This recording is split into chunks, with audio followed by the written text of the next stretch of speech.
Academic Affairs, Dongguk University, South Korea. We have Professor Dr. Frank J. Hoffman, Professor of International Buddhist Studies College, and Assistant Professor Dr. Venerable Walmorue Piyaratana from Faculty of Buddhism, Mahachulalongkorn Rajavidyalaya University. And so before we begin the afternoon session, our today's keynote speaker is the most venerable Prabhavana Vitet, and he will be delivering the keynote speech on how mindfulness heals global crisis. And the most venerable Prabhavana Vitet, Longpo Khematammo. Before we move on to listen his keynote speech, I would briefly introduce him. The most venerable Prabhavana Vitet is also known as Longpo Khematammo. Is an English monk who was born in Wharton, Portsmouth in 1944. It was during his first few months in January 1972, he moved to Ubon at Wat Nong Pa Pong, where he came under the guidance and inspiration of the most venerable Ajahn Chah, or Longpo Cha.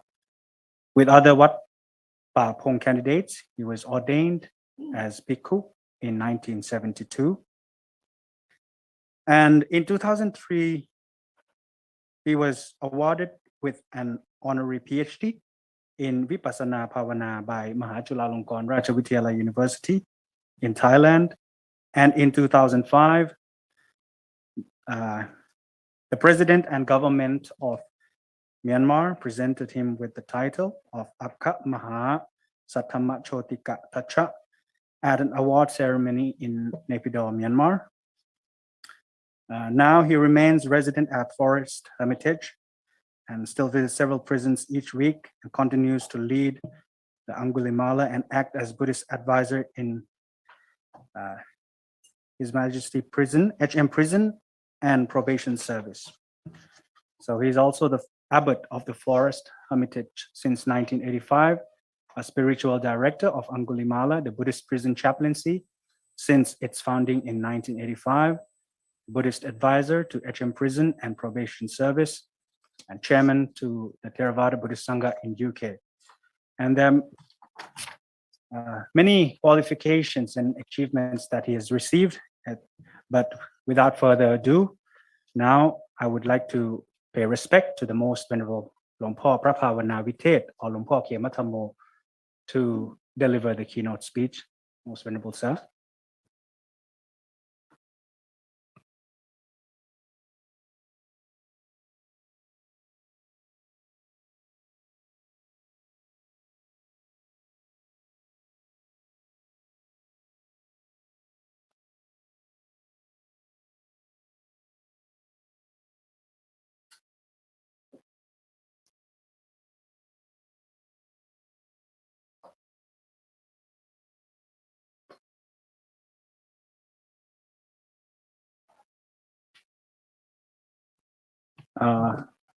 Venerable sir, we still cannot hear your voice.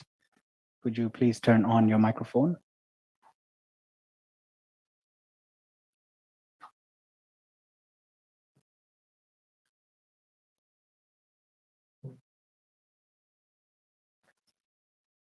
Okay.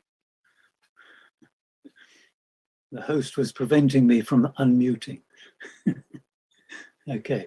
Can you hear me now? Yes, sir. Please. Okay.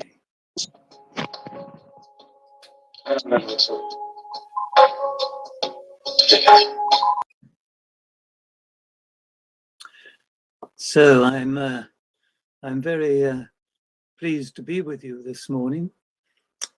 It's quite an achievement, isn't it, really, that I can sit here in the heart of England. This part of England is known as the heart of England.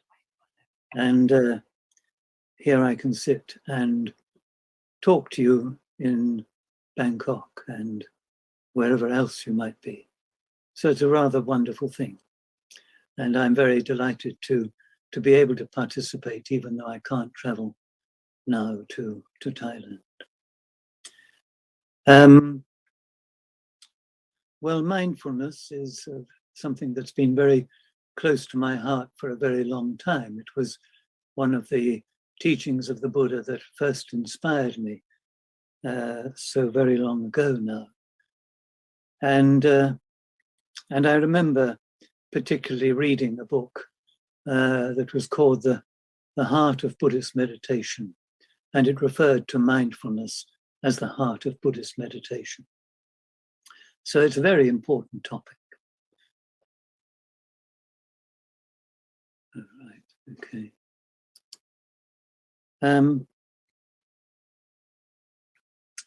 We're talking, first of all, here about global crisis. And I thought it might be prudent to begin by defining what we mean by a global crisis. The two words obviously mean something terrible that's happening on a worldwide scale. And currently we are experiencing three forms, particularly, of global crisis. And the first, which I suppose is of greatest concern, especially to young people, is that of climate change. And this appears to be something that we can do very little about. I know that various things that are happening and being done are being blamed for this crisis. But there's very little, really, that each of us can do to halt it. We're all very well aware that climate change is taking place, that the temperature of the planet is increasing. It gets hotter almost everywhere, even here in England now, it's hotter than it used to be. And parts of the United Kingdom are crumbling into the sea as the sea levels rise. So we're very well aware. We don't need to be scientists. We don't need all sorts of complex equipment to tell us that the planet is warming up and that this will, in time, threaten life on Earth. So that's one concern, climate change. And another, which has been with us for a very long time, so we've become rather inured to it. We don't think about it so much. We don't seem, to me, until quite recently, to worry too much about it. And that's the proliferation of nuclear weapons. When I was much younger, of course, we got quite frightened by the prospect of the use of nuclear weapons. And people of my sort of age remember all too well living through the Cuban crisis, when the prospect of the use of nuclear weapons seemed to be imminent. Luckily, or fortunately, Russia backed down and nothing terrible happened.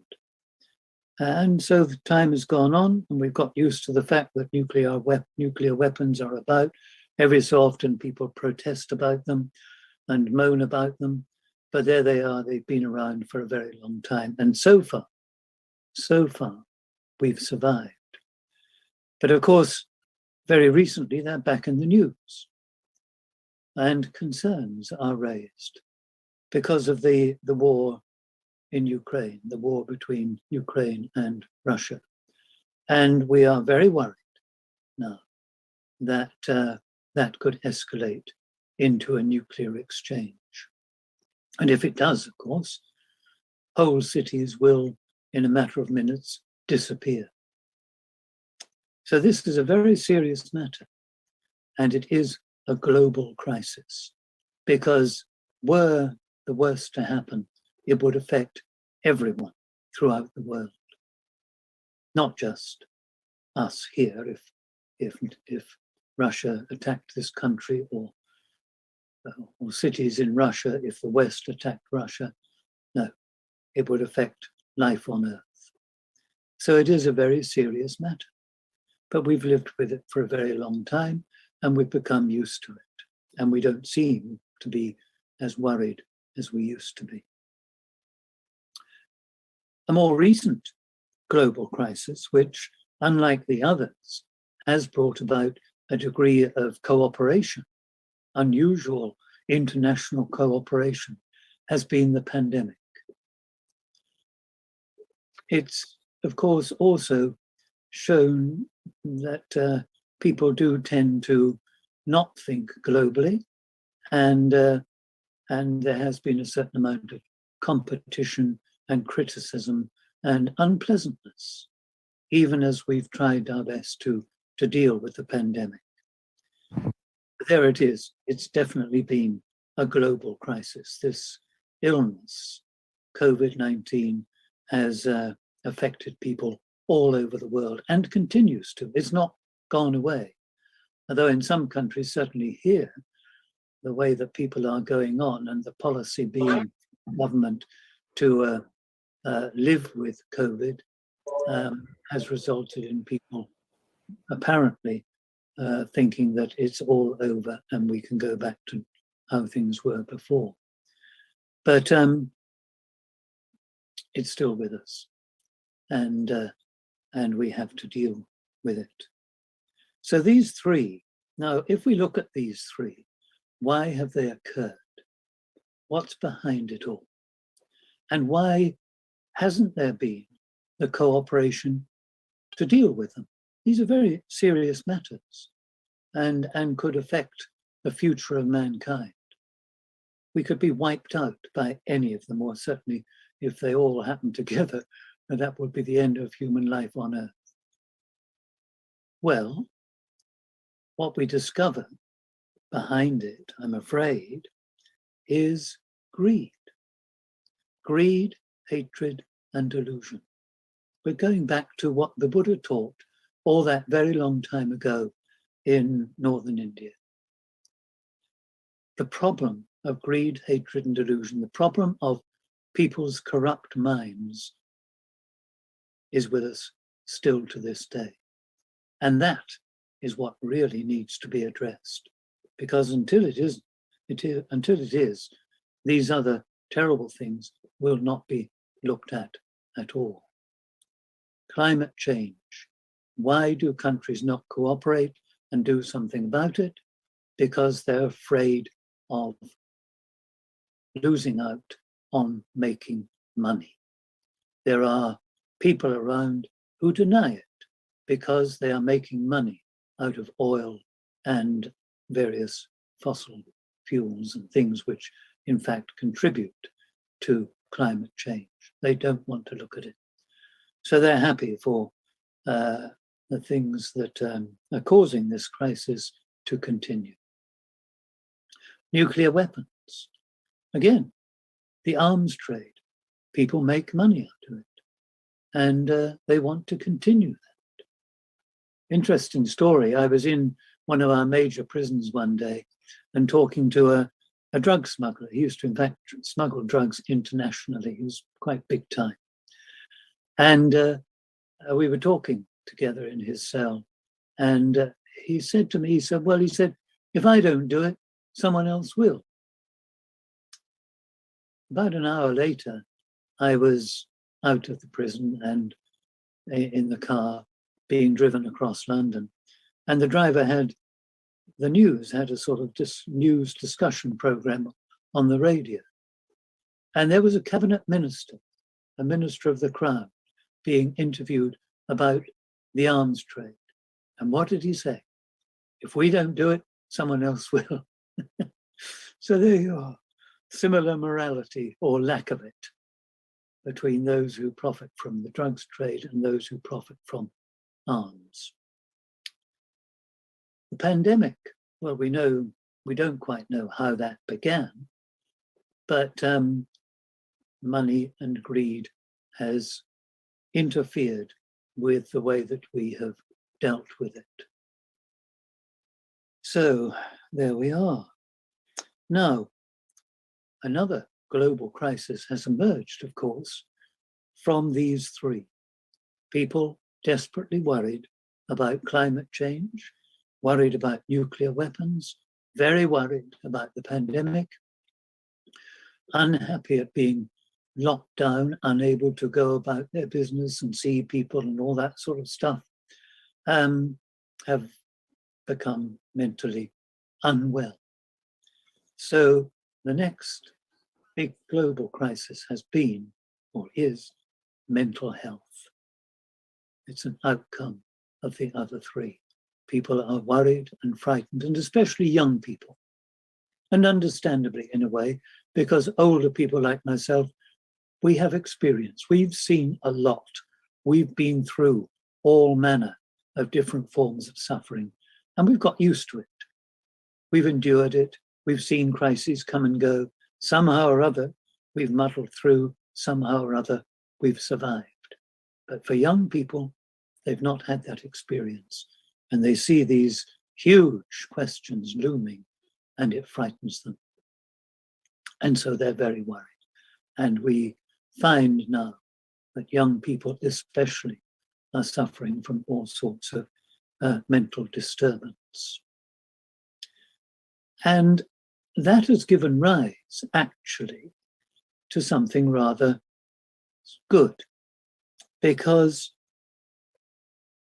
what that's given rise to has been a big interest in mindfulness. Mindfulness, particularly here in the West, is big business. The unfortunate part about it, however, is that it's been taken from Buddhist teaching and practice, plucked alone out of the Noble Eightfold Path.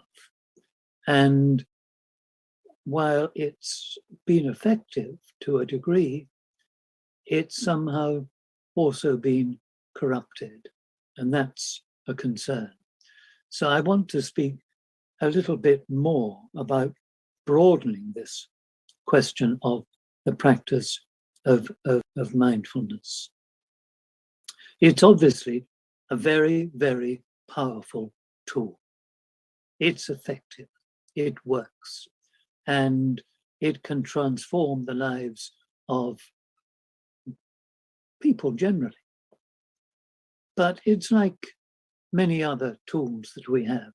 If you go in your kitchen, I'm pretty sure if you've got, I've never been a cook, I've never been the slightest bit interested in cooking.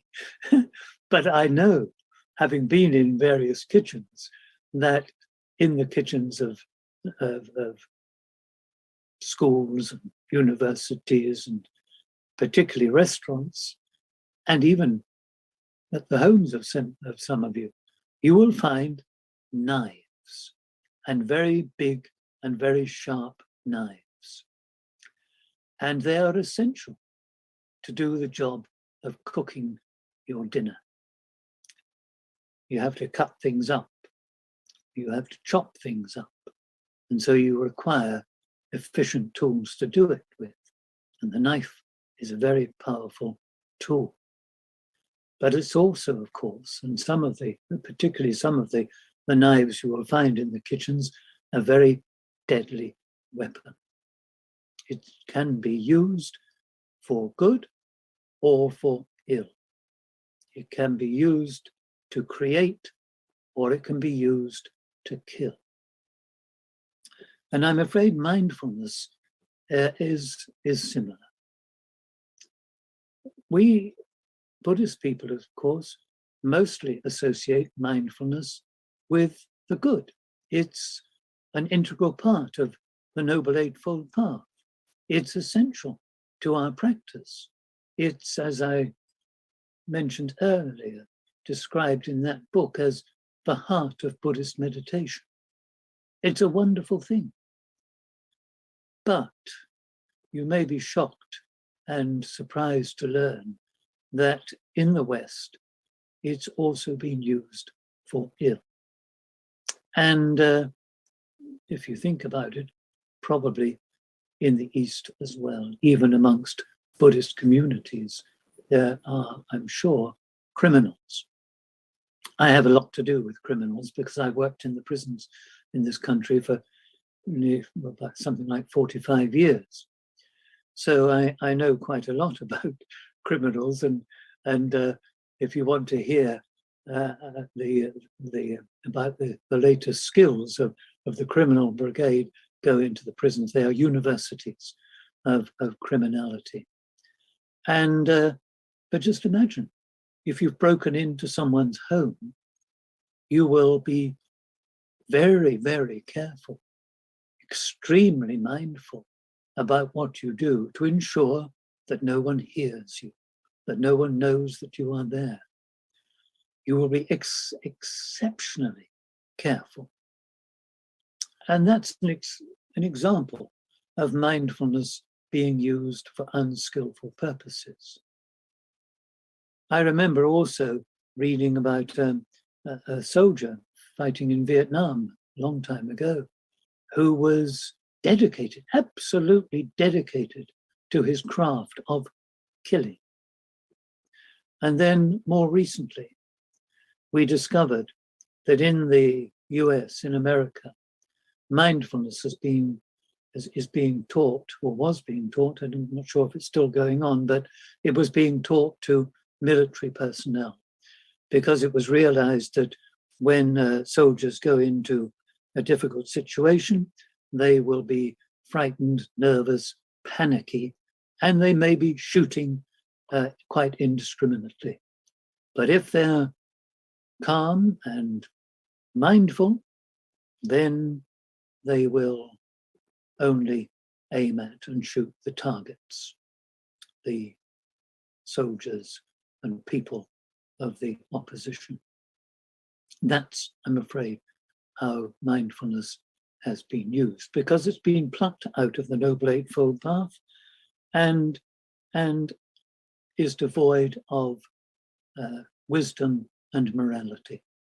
Think about it. When you look at the Noble Eightfold Path, preceding mindfulness, you have the section on wisdom, you have right view and right intention, and you also have the segment of the path concerned with morality. Like many people, I used to think mindfulness was enough. I didn't think about the fact that the Buddha didn't just teach mindfulness, he also taught a complete path.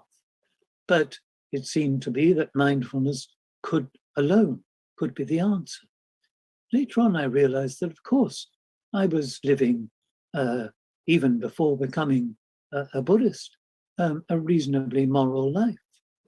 And certainly becoming a Buddhist, my intent, my interest was in developing my mind and understanding things. In fact, one of the things that drew me into Buddhism was the fact that, I did not understand my life.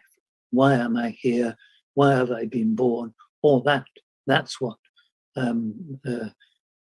concerned me when I became a Buddhist. I wasn't so concerned about suffering, although, of course, not knowing, not understanding is a form of suffering. So, we have to be careful about this. Mindfulness needs to be rooted in the Noble Eightfold Path. It has to be invested with wisdom and morality. That's how the Buddha taught it. But then, of course, it is, as I said, a very powerful tool. And while it's part of the path which can take us to enlightenment, to absolute freedom from suffering, it is still, for those who don't quite have that interest or who feel themselves incapable of getting that far, helpful in daily life, because it helps you to do things properly. It helps you to do things skillfully.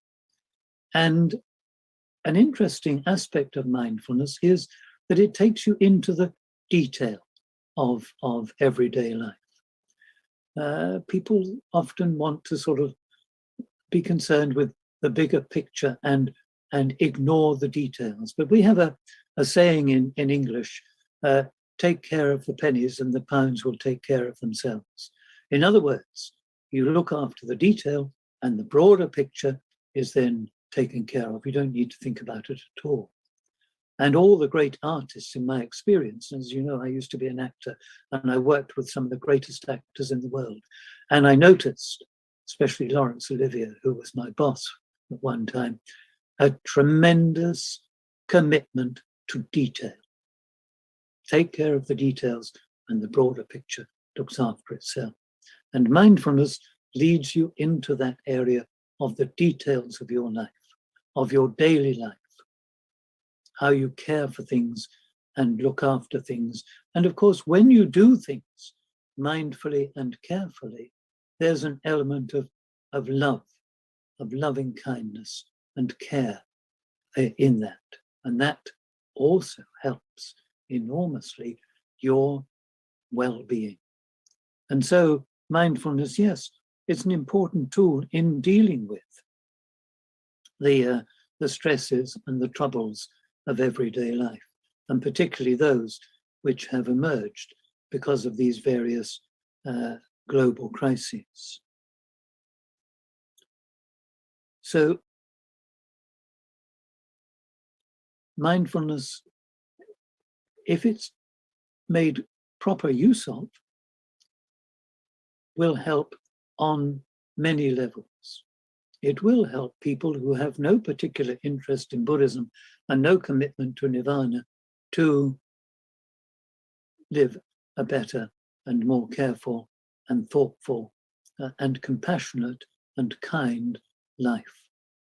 And were everyone to do that, then of course the world is changed and these bigger problems begin to recede. Because you see, to solve these big questions, we have to get at the leadership. And we have to change the leadership. The leadership is obsessed with self, greed, basically, loba dosa moha, greed, hatred, and delusion. And that's how they lead. They lead people by their kilesa. They don't lead people by their virtues. They lead by kilesa.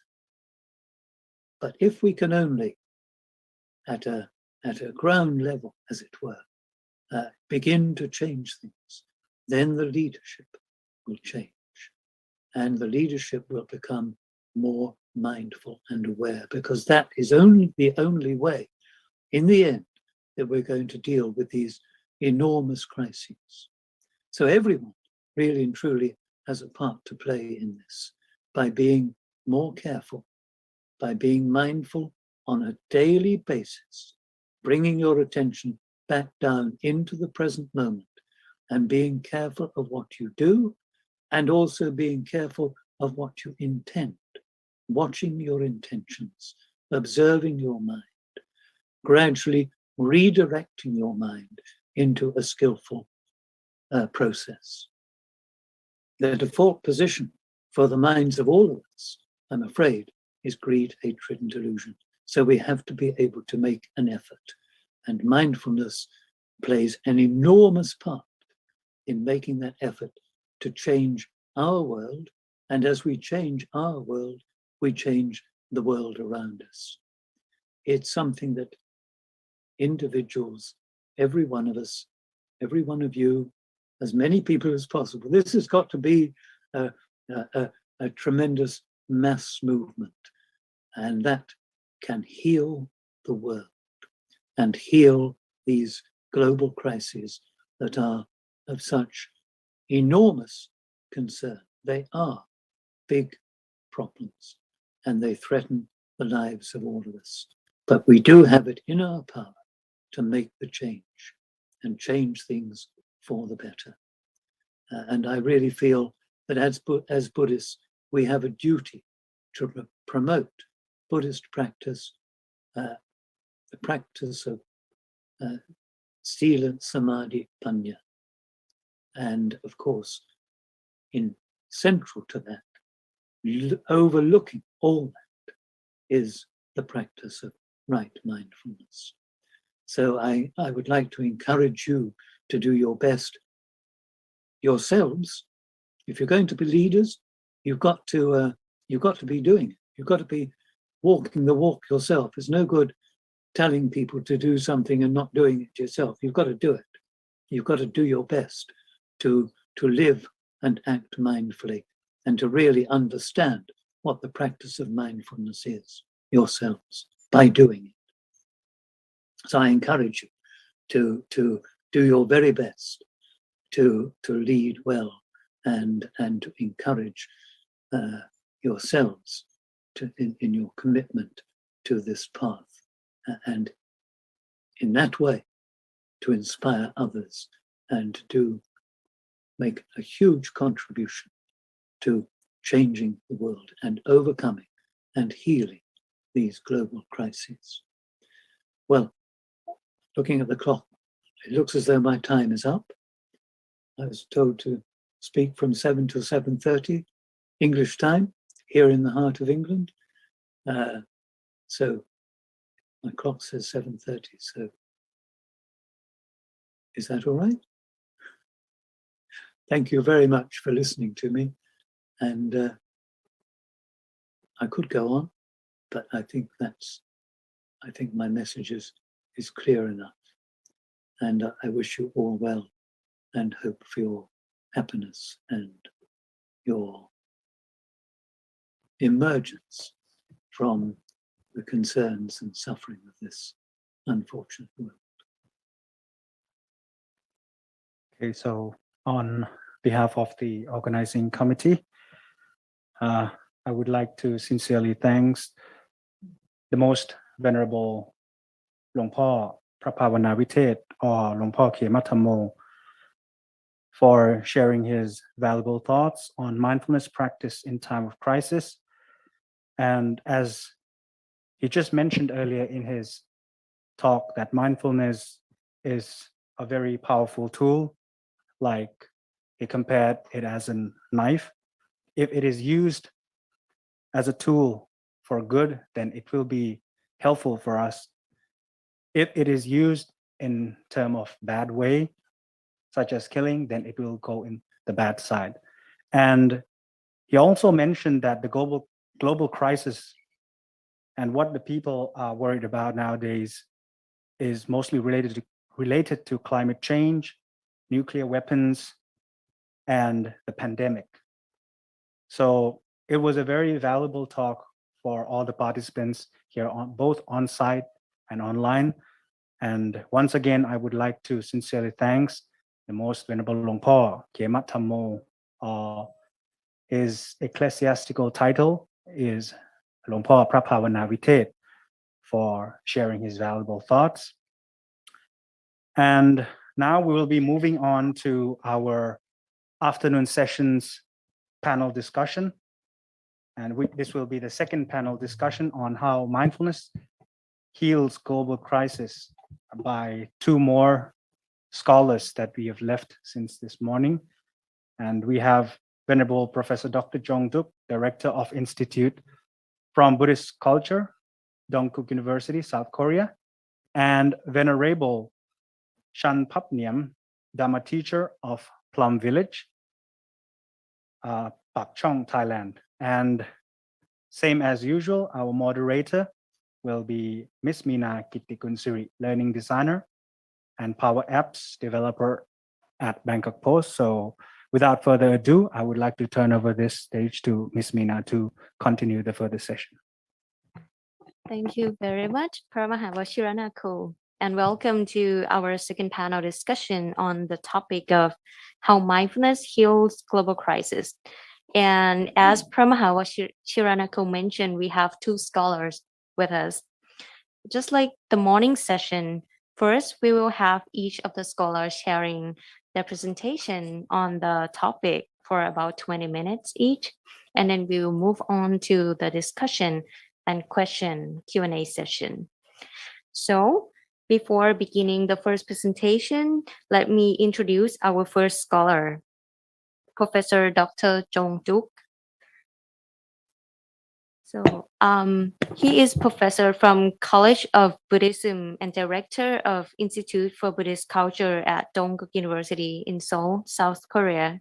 And he received his PhD in Buddhist study at the University of Oxford in 2005. His main research interest is in the Buddhist narratives, and recently he's also doing research on the contemporary Korean Buddhism. So, without further ado, I would like to pay respect to Venerable Professor Jongduk. Thank you. It's my pleasure to give a presentation in this conference. I'm going to introduce you about the topic about mindfulness and Korean situation. So the title of my presentation is Mindfulness Meditation During COVID-19 Pandemic, focusing on Korean examples and studies.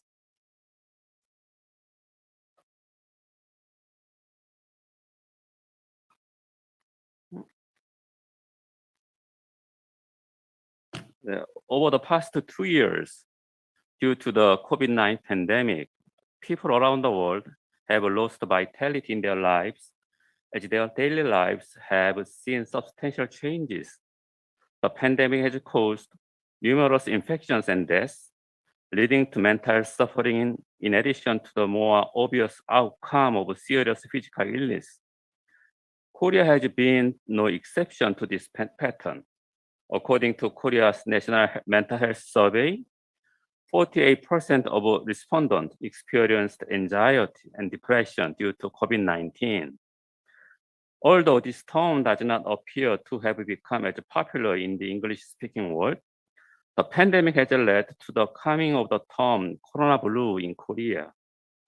Corona Blue combines the concept of COVID-19 and depression, and it refers to the isolation, depression, and lethargy people experience in response to large changes to their daily lives due to the spread of the infectious disease. The causes of Corona Blue, which are primarily involved in the social distancing and self-quarantine in response to COVID-19, include interpersonal disconnection, anxiety about infection, and decreased income due to economic contraction. As a result, depression caused by the pandemic is being experienced by all age groups in Korea. For example, children and adolescents have experienced the feelings of anxiety, worry, fear, and depression, while complaining of not being able to meet with their friends due to school restrictions, along with the problems with academic maladjustment due to the non-face-to-face nature of their classes. University students also reported negative emotions such as depression and feelings of helplessness while experiencing Corona Blue in the transition from face-to-face classes to non-face-to-face classes. Housewives have experienced depression and stress as their time at home has increased due to non-face-to-face classes and telecommuting, along with the anxiety about infection. Small business owners also face threat to their economic survival due to consumption contraction. The elderly and the disabled are also experiencing many difficulties due to the poor public health service available. The most serious problems caused by the COVID-19 are physical illnesses and an increase in the number of deaths caused by viral infection. But as mentioned above, as the pandemic prolongs, psychological problems have also emerged as serious cross-generational issues. As mentioned earlier, half of survey respondents reported that they needed support for psychotherapy services and psychological counseling in response to COVID-19. Here, self-care related methods such as home training, meditation, and yoga are rapidly emerging as ways to reduce depression and anxiety during the pandemic. Mindfulness meditation has emerged as a particularly popular technique. Mindfulness has been proven to be effective in dealing with depression and anxiety. And mindfulness may be a particularly useful method for addressing psychological problems during the pandemic, as non-face-to-face meditation can be delivered easily.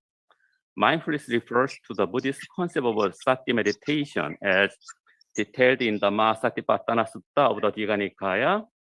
The concept of sati from Buddhist text has been applied in the modern method of mindfulness-based stress reduction, MBSR, or mindfulness-based cognitive therapy, MBCT, acceptance and commitment therapy, ACT, and dialectical behavior therapy, DBT, which have been shown to be beneficial for mental health of many types of people. Mindfulness is described in the Mahasatipatthana Sutta through concrete practices revolving around the four aspects of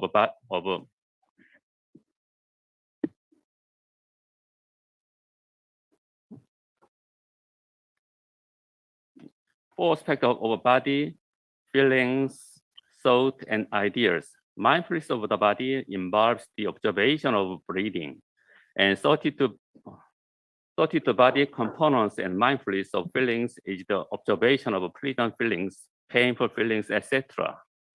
Meanwhile, mindfulness of the mind involves meditation on human concepts such as greed, anger, and foolish, while mindfulness of ideas is the practice of meditation on Buddhist truths, such as the Four Noble Truths. MBSR, which has its origin in Buddhist meditation, has shown high effectiveness in relieving mental problems and stress and improving emotional health. MBCT has also shown outstanding effects in the management of depressive symptoms.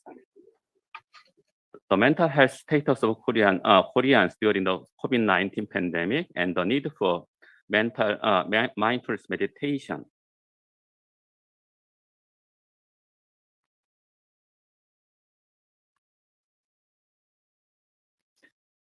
This pandemic has caused substantial changes in our lives, enough to say that our daily lives have been divided into those before and after the outbreak of COVID-19. The pandemic maximized social isolation by forcing people to cut off ties with family and friends due to social distancing, as well as the fear of spreading the virus. The causes of corona blue, which refers to the overall increase in depression among Koreans during the COVID-19 pandemic, including interpersonal disconnection, anxiety about infection, reduced income due to reduced economic activities, job losses, and the burden of raising children, etc. According to the National Mental Health Status Survey, administered by the Korean Ministry of Health and Welfare and the Korean Society for Traumatic Stress Studies in 2021, depression among Koreans during the pandemic has more than doubled compared to the rate in 2018, which was the last full year before the initial break of COVID-19. Further, rate of suicidal thoughts have increased 3.5 times compared to 2018, and the demand for mental health services such as psychiatric treatment and psychological counseling has increased as well. Those who have been treated and quarantined for COVID-19 have also experienced various negative emotions, such as fear of social criticism, worry about family, fear of worsening the condition, self-blame, anxiety, helplessness, and irritability. A domestic study examined the psychological problems experienced by Koreans through big data analysis using the keyword Corona Blue.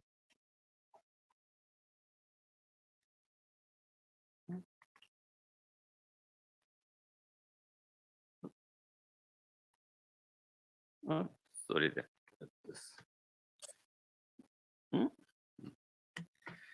In the study, the keyword mentioned with the highest frequency in the portals and social media were depression, overcoming, mind, anxiety, lethargy, stress, etc. Factors that cause depression, the representative emotion of the pandemic include a sense of isolation, economic instability, and uncertainty over the end of the pandemic. The prolonged pandemic has cut off the social network that one could take for granted before the outbreak of COVID-19.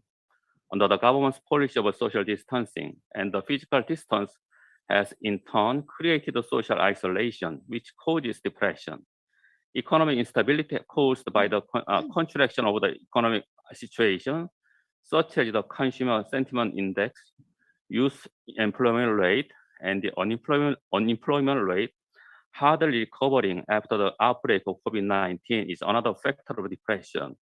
In a study examining the factors affecting depression and anxiety during the pandemic period, it is said that people below the middle class had significantly higher feelings of depression than those in the middle and upper middle classes.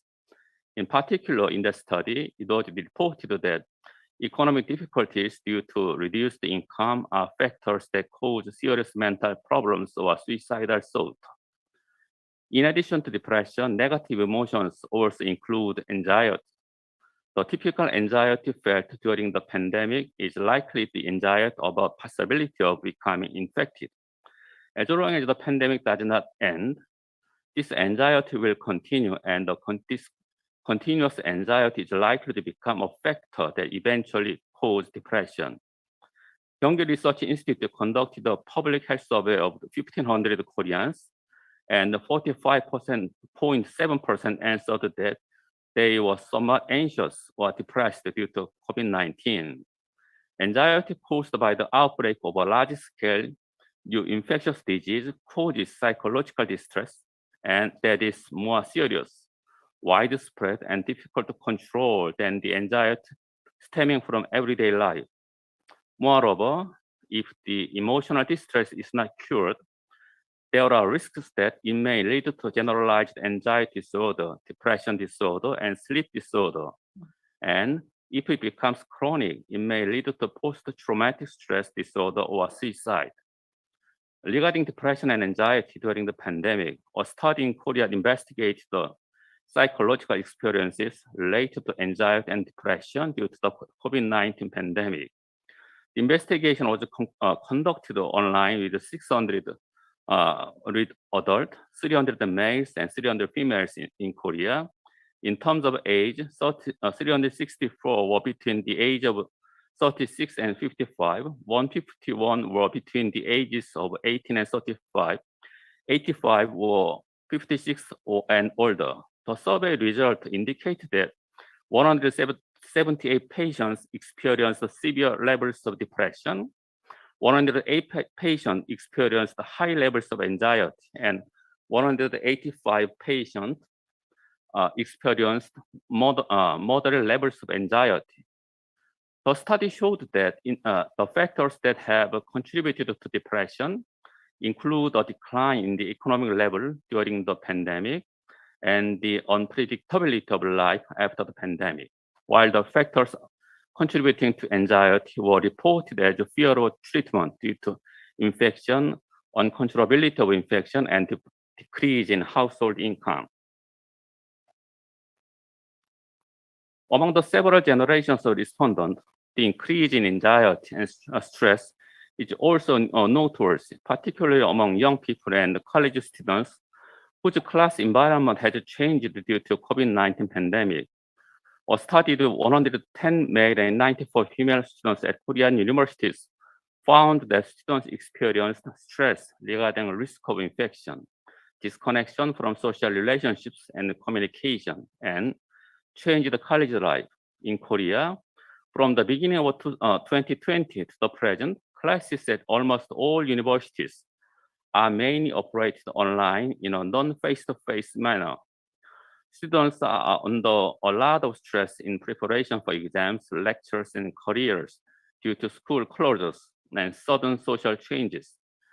In addition, in a qualitative study analyzing the stress of university students after the outbreak of COVID-19 Korea, students responded experiencing serious stress, such as vaguely participating in online classes to get attendance scores, dissatisfaction with the assignment or test-oriented online classes, and disconnection of interactions between friends.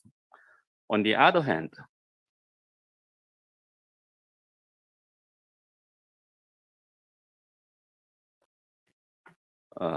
In the big data analysis of 19,576 keywords related to Corona Blue keyword mentioned above, although the highest frequency was depression, but second highest frequency was overcoming. The main contents of news, SNS, and YouTube related to the keyword overcoming or information sharing to overcome depression and helplessness, psychological support programs, mental health examination services, and psychological quarantine. Meanwhile, according to the COVID-19 National Health Mental Survey of the 2,063 adults aged 19 and 71 years, 73% of participants answered that they needed support for psychological treatment services. This means that the public is complaining of psychological difficulties while simultaneously demonstrating the will to overcome COVID-19 and the psychology of active coping.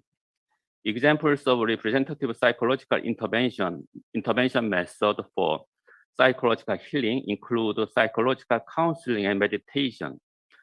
Face-to-face psychological counseling services can be an effective solution to mental treatment, but they are restricting in terms of time and cost.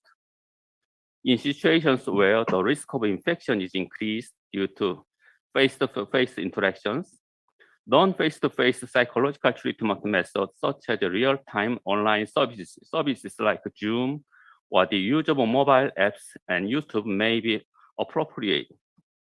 Specifically, mindfulness meditation can be used in a non-face-to-face manner as long as there are materials such as manuals or videos, and it can be practiced alone.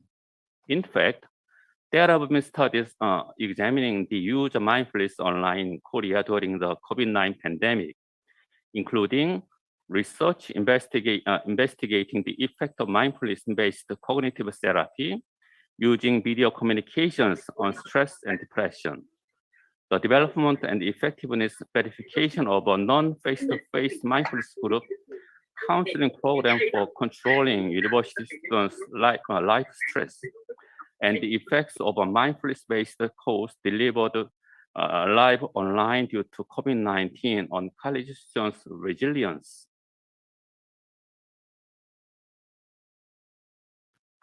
As mentioned previously, depression and anxiety are typical among the psychological problems experienced by the public during the pandemic.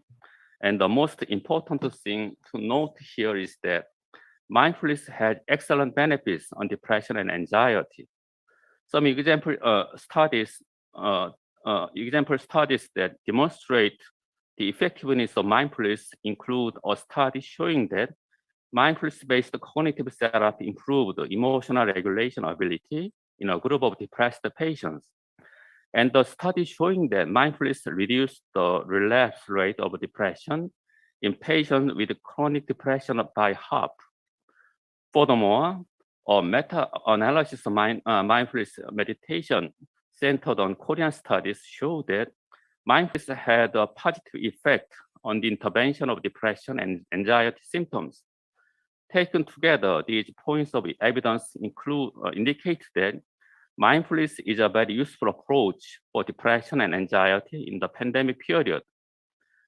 This section focuses on the psychological status of the health in Korea during the pandemic, but it seems that the situation in other countries are not very different from that in Korea. Therefore, I believe that examining the psychological status of Koreans during the COVID-19 pandemic and exploring the need for mindfulness meditation will provide useful information not only for Korea, but also for other countries.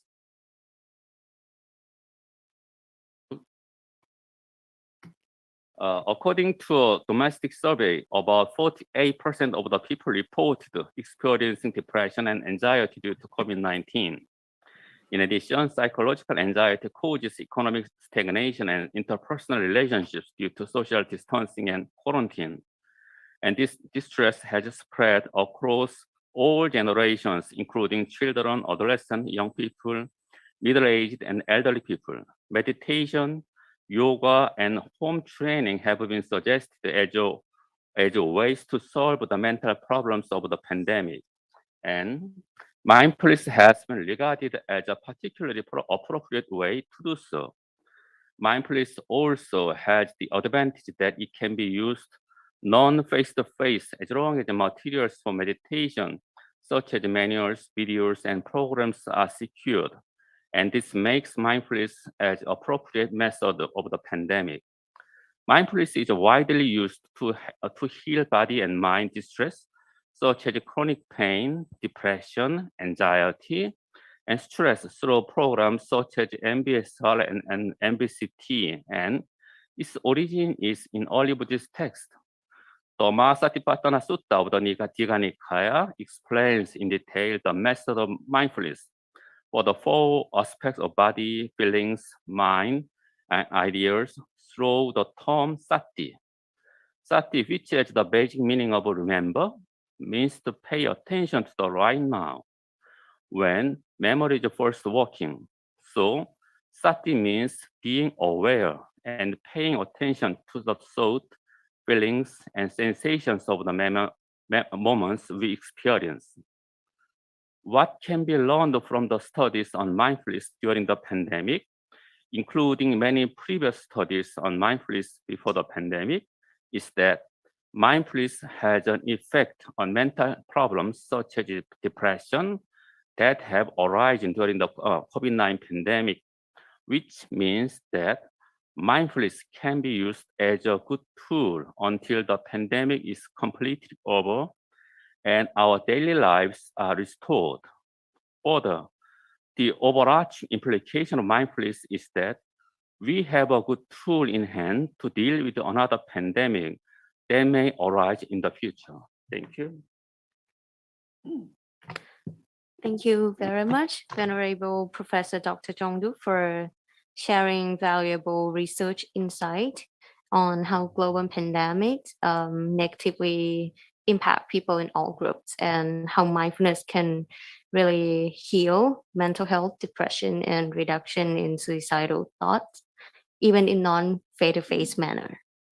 In this session, we can see that though in this case, mindfulness do not directly erase the root cause of the crisis, which is the pandemic, but it really plays a role as a buffer or a healer to the effect of the pandemic itself. Before we go into the next session presentation from Venerable Jan Papniam, we will have 15 minutes coffee break. And now feel free to grab a snack and coffee outside. Thank you. And we will be back in this room at 2:15. จบไปพอดีเกาหลี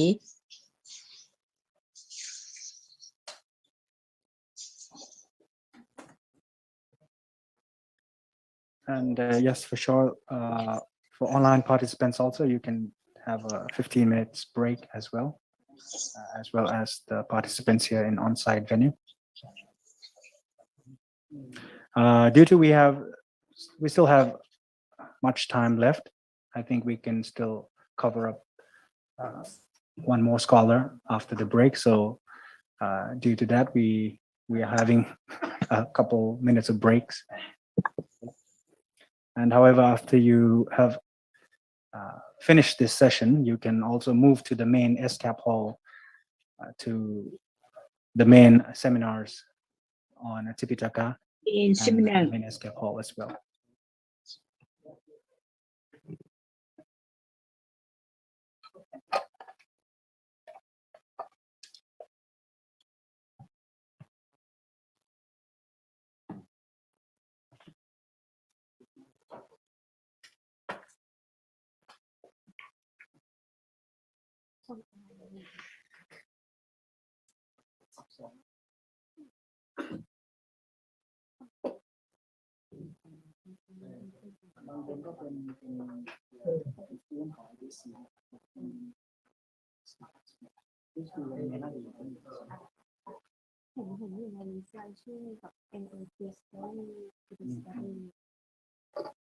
มาแค่นึกว่ามีนักเรียนที่ study หรือเปล่านะเชิญมา ไม่ได้เจอที่ไหนทราบนะตั้งแต่ตอนไปปฏิบัติธรรม อ๋อ ที่อาสมชอย ที่ป่าเนอะ ไม่ค่ะตรงนั้นแต่ก่อนจะเป็นอาสมแล้วคือท่านน่าจะไปเหมือนกับว่าไปเจอกันคือท่านไม่อยู่ที่นี่แต่แบบ อ๋อ จะกินเบรก เจอแล้ว เบรก บอก ให้ ว่า จบแล้ว อาจารย์เป็นยังแต่ก็ดูบอกว่าไม่สิบเปอร์เซ็นต์ ก็ขึ้นดูครับดูความเป็นการ อ๋ออีกแล้ว มันจะมี2เวอร์ชันมันมีปฏิบัติสากลมีอยู่แค่เวอร์ชันเดียวอ๋ออันนั้นไม่ได้เปิดนะเดี๋ยวมันจะมี S แบบพอข้างบน จบนี่แหละครับโดยการเดียวพูด ใช่ค่ะ ก็เดียว ใครยิงคำถามโนเลจมาเป็นลูกศิษย์สายตรงจากท่านเป็นนันตรง ยอดอ่านประวัติแล้วเราสุดยอดเลยรู้สึกคนไม่สิบเจ็ดนะ ไปร่วมงานด้านสองครั้งที่บ้านครับแล้วก็ขึ้นวันที่7ครับที่เป็นมาเจอกันร่วมงานที่ครับ ที่มาคือคนหมู่บ้านทำแต่ว่านานแล้วค่ะประมาณน่าจะ10 ปีที่แล้วไม่รู้ว่าตอนนั้นท่านอยู่ไหนไปแบบ3 วัน แก้มก่อนจบตั้งแต่ที่นี่ก็เตือนรู้นะครับ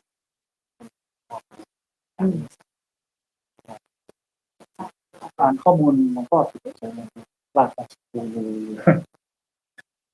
แล้วก็แนะนำประวัติเนี่ย อันนี้ก็ของที่เรียนก็หลง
So I would like to make an announcement to all the on-site participants to please return to your seats inside this conference meeting room so that we can continue our discussion in this afternoon session. So we still have one more scholar, one more discussion left by Venerable Shan Papniam, Dhamma teacher of Plum Village, Pak Chong, Thailand. And I hope that all the participants on the online platform is also staying tuned to listen to the Most Venerable. So we'll wait for a couple of minutes to allow all the on-site participants to come back, especially our moderator as well. Okay, because without her, we cannot continue the session. She's the moderator here. Okay, we'll just wait for her and a few of our participants as well.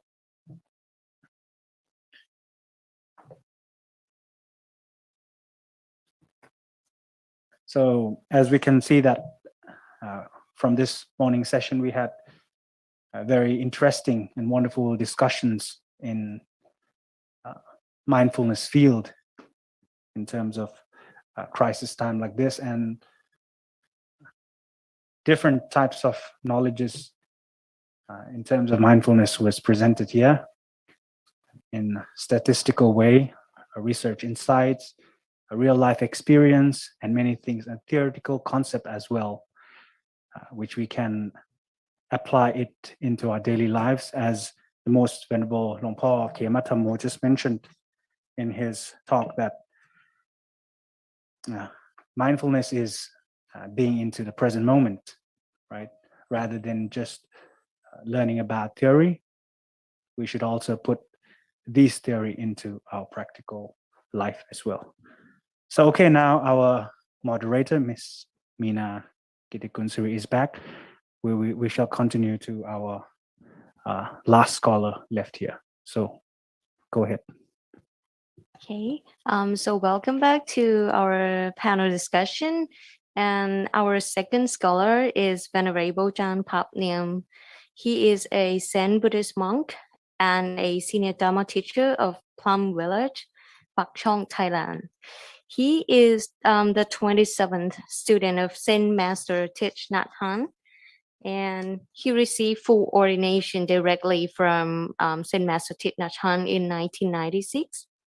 And he has been serving as a close attendant for his teacher for many years to lead mindfulness retreats in United States, European countries, and Asia for healthcare professionals, business executives, teachers, family, and young people.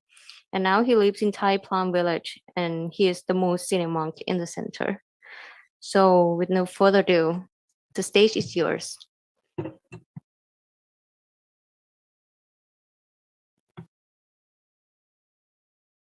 Thank you, venerable monks and ladies and gentlemen. I'm so happy to be here today with you all. And I think I also have Thai, our teacher, with me, even though she has just passed away.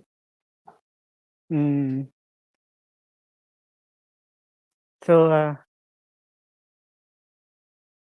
it is a wonderful time for us to come together as a community of monastic and lay in order to look deeply and to reflect and to see what we can do in the present situation that we are facing, global crisis, and how the insight and the practice of Buddhism can contribute in order to bring a relief for our situation, so that every all species, not only human being, can benefit the peace and the harmony in this world. So our teacher Thầy, we call him Thầy, has a calligraphy. The way out is in. So normally we try to solve the problem outside, but we forget that we should go back and take care what is there in us, in every one of us.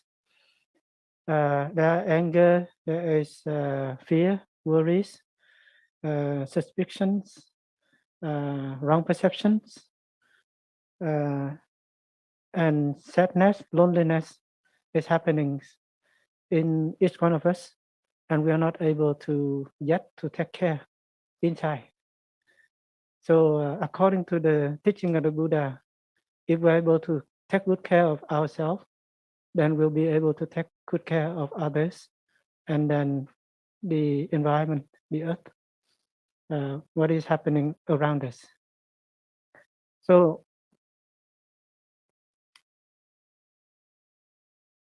the topic is the way out is in, how mindfulness heals global crisis.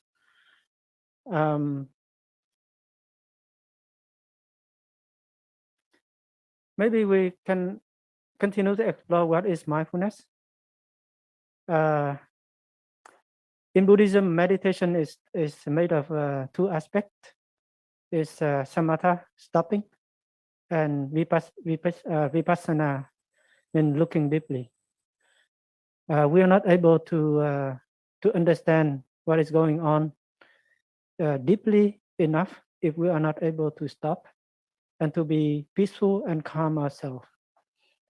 So the word mindfulness in Chinese called Nim, in Pali Sati, and has two parts. The first above is called now, and the below is the mind. So the mind should be in the now, and that is the whole teaching and practice of Buddhism, is how to help us to be able to be present in the here and the now. So mindfulness, first of all, it means to be truly there, to know what is going on, what is happening inside us and around us. If we are not there, for our body and mind, if we are not there in the moment, we will not be able to exactly know what is happening. So mindfulness, first of all, it should help us to cultivate that kind of capacity. And secondly, mindfulness helps us to be in touch with the wonders of life. Sometimes we pay attention too much about suffering or ill-being. Something is not going well. But that is not enough in Buddhism. Suffering is not enough. Suffering is there, is a holy truth. But it doesn't mean that happiness is not existing. So there are many wonders of life that we should be able to be aware of and to pay attention to, in order to create a kind of balance for our mind and our body, so that we can have enough energy and strength in order to take good care of our situation. So we are not become a victim of the situation, but we can be a master of the situation. And if we are happy enough, we can take that energy in order to embrace, to accept our ill-being. And this is very scientific. Just like when a person who need to go through a surgery, but she or he is not strong enough, so they need to be care in order to be strong enough in order to go through the surgery. So the same thing with Buddhist practice. Sometimes suffering is too overwhelming, and we are not strong enough to embrace, to take care by ourselves. So we need to get in touch with the wonders of life. And there are many wonders of life that are available in us and around us. Just like right now, our lungs our heart is functioning normally? Do we feel happy enough with that? Or we get caught into ill-being and suffering, and what is going on about climate change and things like that, and then we just ignore that part of our life. So mindfulness helps us to be aware of the wonders of life that are available and bring us joy and happiness. But we're also aware of what is going on, namely suffering or ill beings, in order to take good care of it and accept it, because accepting is a wonderful practice. When we are able to accept what is going on, we have peace in our heart. And with peace, we can act in a very clever way in order to solve the problem. Mindfulness also helps us concentrate. Mindfulness, when it is maintained long enough, it gives rise to another kind of energy that is called concentration. So when we talk about mindfulness in Buddhism, we should relate to concentration, just like Luang Po have said. And mindfulness and concentration, when they are intact, then it gives rise to the third energy, which is wisdom, insight. So we need insight in order to understand things in depth, so that we can overcome. Without insight, we cannot solve any problem. So mindfulness helps us to look deeply to understand the reality in its true nature. And when understanding, namely wisdom or insight, arise, it helps us liberate us from suffering and difficulties. It just means that suffering will not end forever. Yeah, it just means that our insight helps us to handle suffering, so that suffering can continue to give rise to understanding, love, compassion, and freedom. So in Buddhism, mindfulness, concentration, and insight are the three holy energy, and it can be found in the Noble Eightfold Path. So today I will share about the 5 mindfulness trainings as the way out for global crisis. The 5 mindfulness training in the tradition is quite short, but our teacher have revised the 5 mindfulness trainings and make it very relevant to our life, to our time. So the 5 mindfulness trainings represent the Buddhist vision for a global spirituality and ethic. They are a concrete expression of the Buddha's teaching on the Four Noble Truths and the Noble Eightfold Path, the path of right understanding and true love, leading to healing, transformation, and happiness for ourselves and for the world.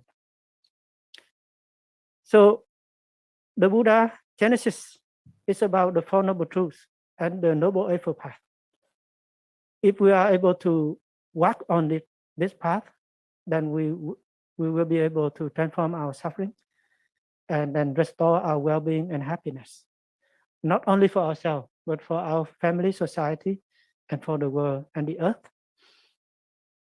To practice the 5 mindfulness training is to cultivate the insight of interbeing, which is right view, which can remove all discrimination, intolerance, anger, fear, and despair. So we need right view, we need right understanding, the insight of interbeing, to transform the idea of self. We are caught into the idea of self, and this is all the whole problem of human being. So the teaching of the Buddha is about non-self, and the 5 mindfulness training is representing that. It's a concrete practice of the Four Noble Truths and the Noble Eightfold Path. Help us to remove that idea of self in us, so that we can learn how to interbe with everything else around us. And with this insight of interbeing and right view, we can bring peace and joy and happiness and healing for the situation of our time. Because of that, caught into idea of self, we begin to have discrimination, intolerance. We have anger and fear, craving, despair.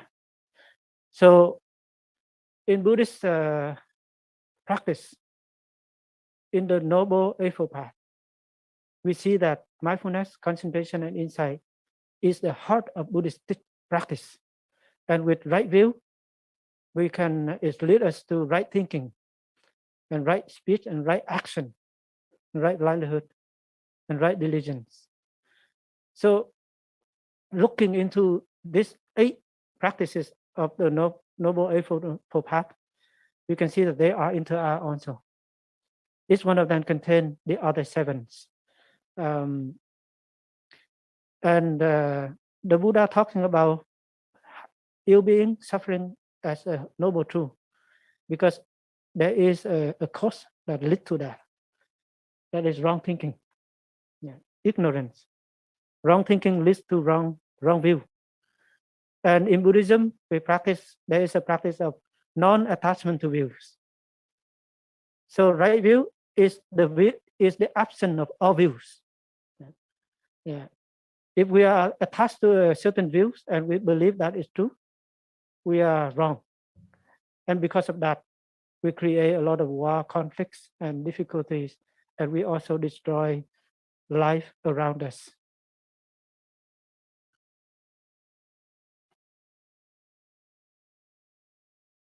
So the first mindfulness training is about reverence for life, protecting life and not killing. Harmful actions, body, speech, and mind are coming from dualistic and discriminative thinking. Because we are caught into this kind of thinking, that is why we think that human beings unique and others should serve human beings. But we know very well that if we destroy others, if we harm others, we harm human beings, we harm ourselves.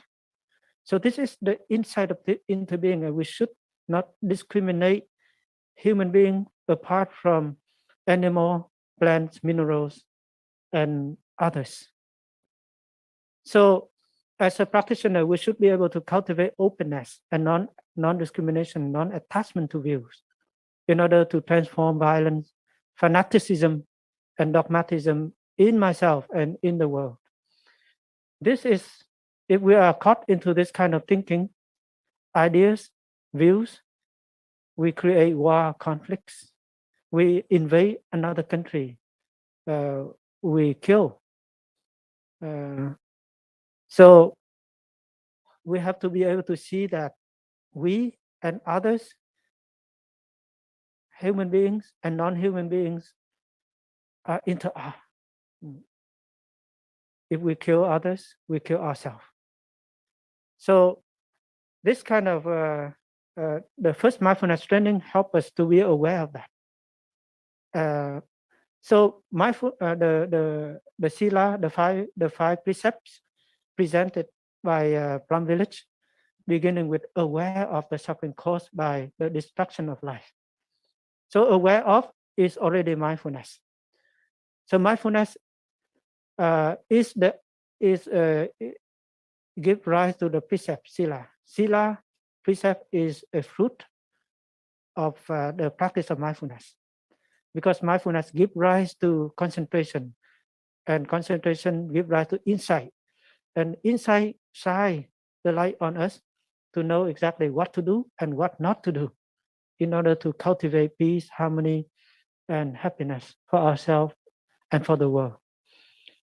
So mindfulness can be cultivated by our way of breathing, walking, sitting, and doing things in our daily life. So I really enjoy, like, mindfulness should be embodied throughout our daily life, because sitting is not enough. Yeah, we need to apply it into our way of walking, drinking tea, driving car, and so on. And we also need to develop mindfulness collectively, because one person is not strong enough. Yeah, that's why our teacher said one Buddha is not enough. We need to create a collective awakening as a sangha, as a community, as a family, as a corporation, as a nation, and so on. We have to create that collective, powerful awakening, so that we can help transform the situation. So it is a time for not individual anymore. It should be collective.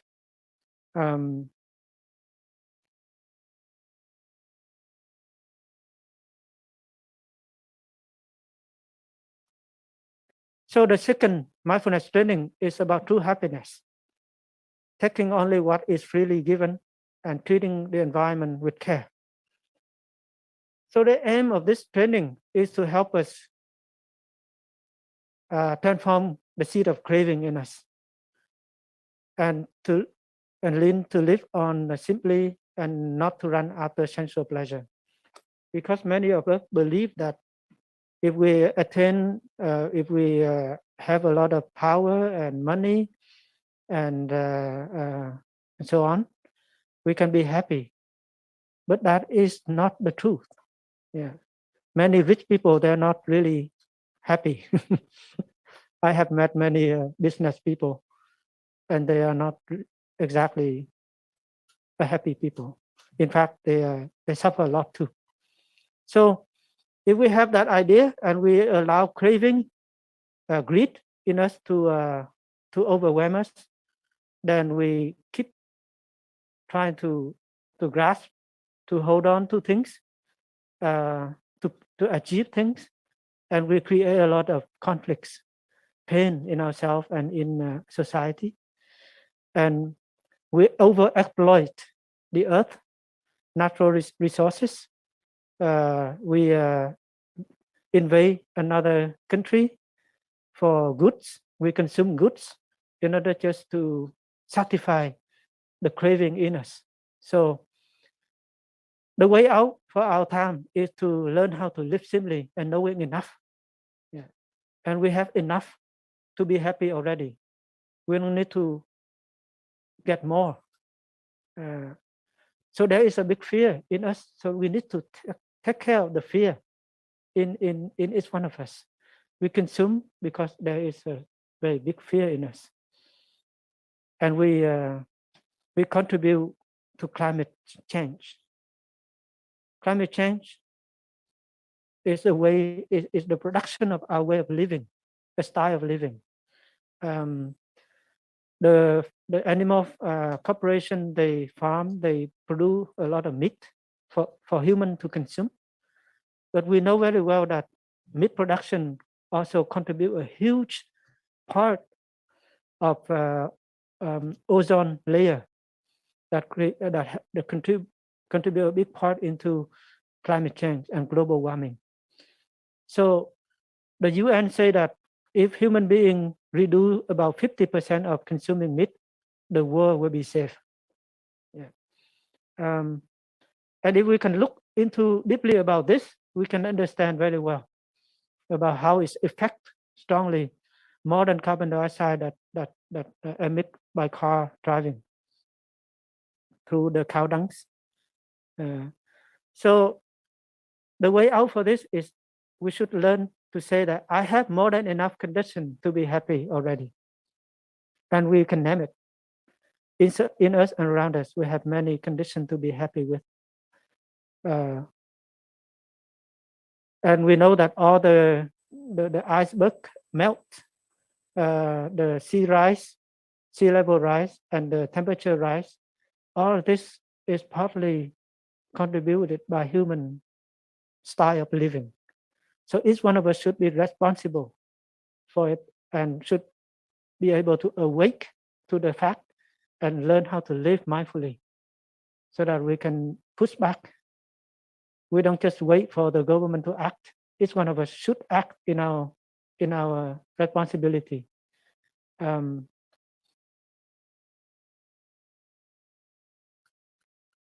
The third mindfulness training true love.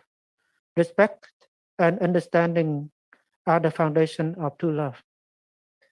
Learn how to cultivate responsibility and learning ways to protect the safety and integrity of individual couples, families, and society. We know that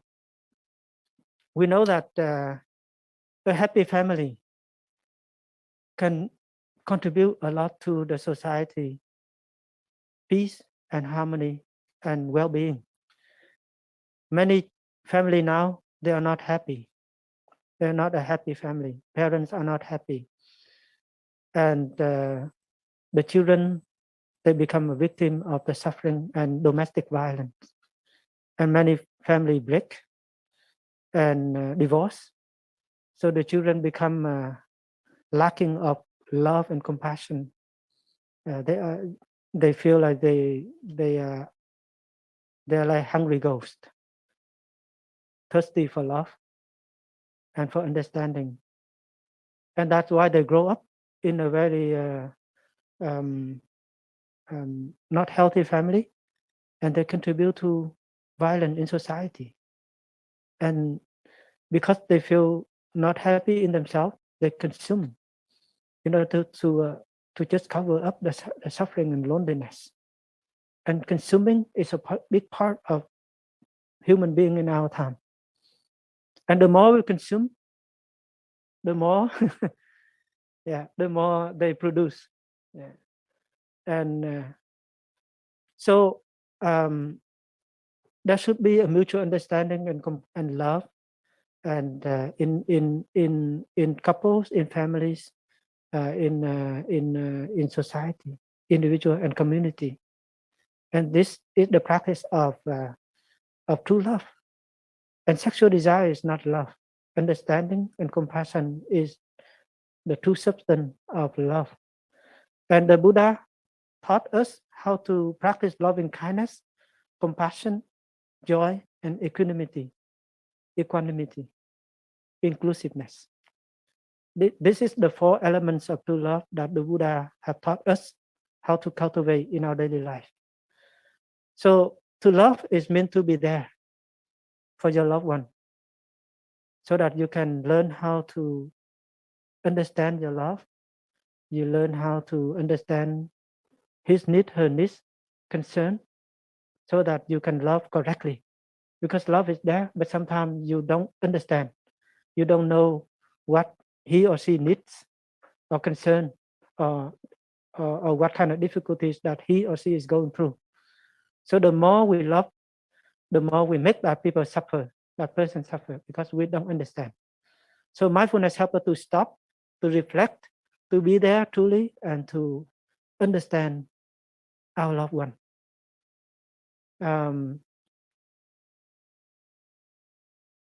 We can learn more about this because we don't have enough time. So I just go through the 4th mindfulness training. It's just a continuation of the 3rd. The 4th mindfulness training is about deep listening and loving speech. Yeah. Harmonious relationship is based on loving communication.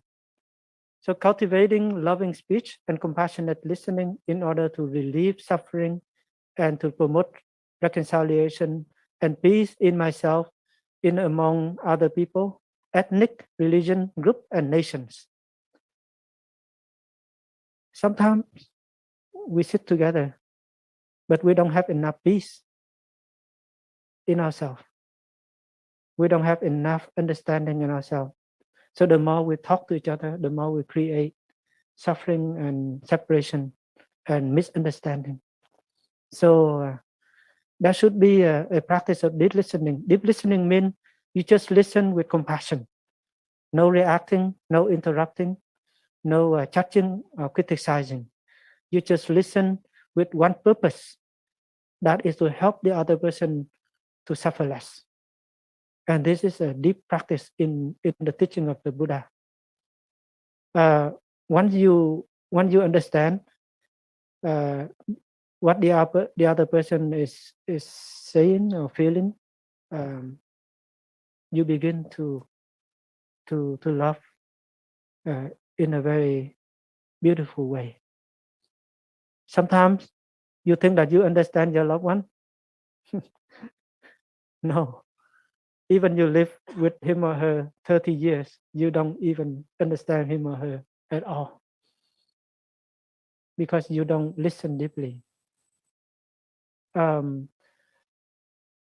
if in a situation like war and conflicts, if the two nations, if the two countries, they learn how to sit down to listen to each other deeply, they know what the people concern, what the people is need, what the people is suffering about, and so on.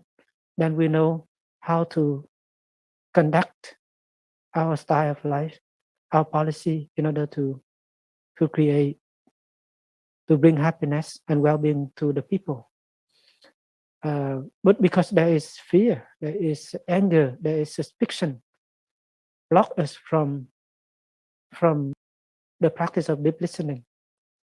So each one of us, as an individual and as a group, we should be able to take good care of our anger and fear and suspicion and wrong perception, especially because we have wrong perception about us, and we also have wrong perception about the others.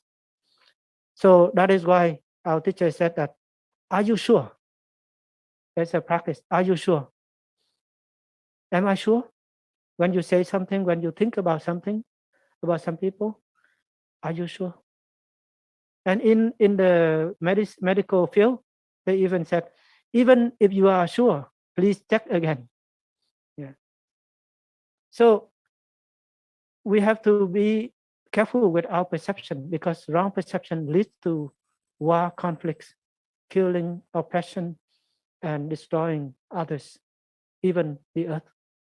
Are you sure that the earth is outside of you? Yeah. Am I sure that I and the earth is a two separate entity? Because if we think that the earth is something is existing separately from me, then that is a wrong perception. That is wrong view. Yeah. So asking, are you sure? Am I sure? Is a good practice. Yeah.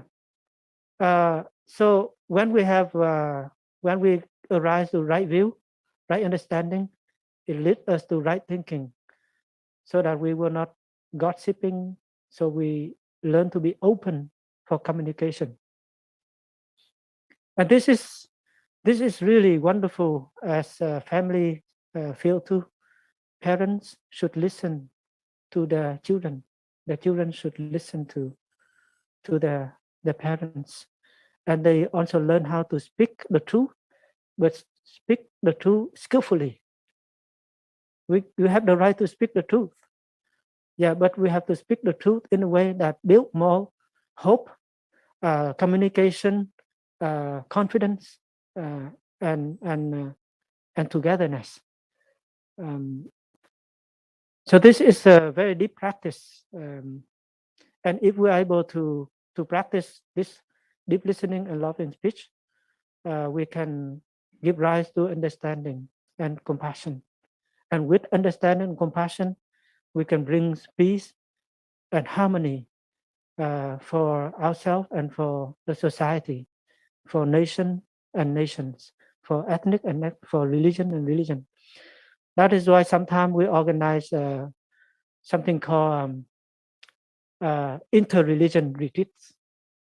Yeah, in Plum Village, so we can listen to each other. Yeah, and then there are times that we also allow the Palestinians and the Israelis to come and practice.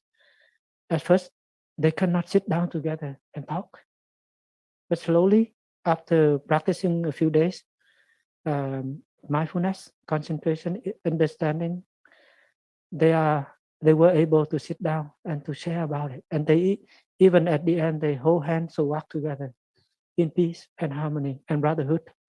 So deep listening and love and speech is not just about matter of talking, but they need to practice. That is why our teacher normally he doesn't like conference. He like retreats more, because in retreats people have the opportunity to practice, to experience, and to develop mindfulness and concentration and insight, and not just talking about it.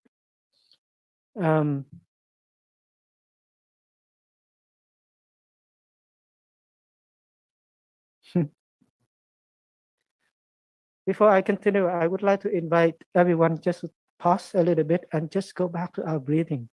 Yeah, just enjoy a few in-breath and out-breath mindfully, and just relax our body, our mind.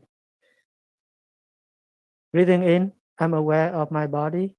Breathing out, I smile and relax my body.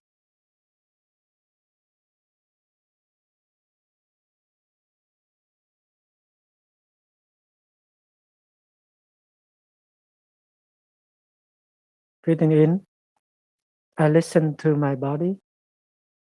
I feel the tension, the stress in my body. Breathing out, I relax the tension in my body.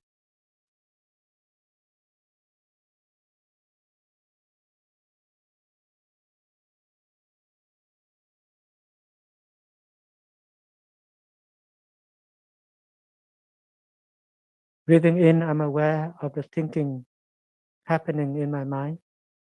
Breathing out, I recognize it's present simply, and I smile to the thinking. Aware of the thinking going on, smiling to my thinking.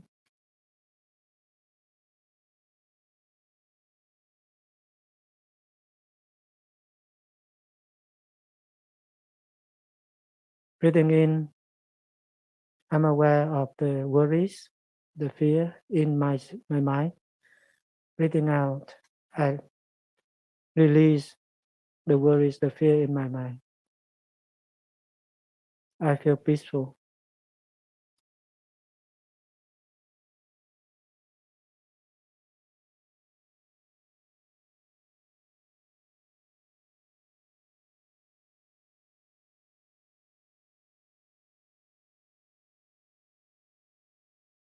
Our teacher say that peace should begin with our in-breath and out-breath.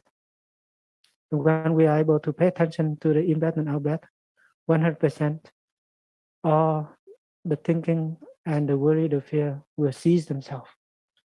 And when we are able to cultivate peace inside, we will be able to take care of things happening around us.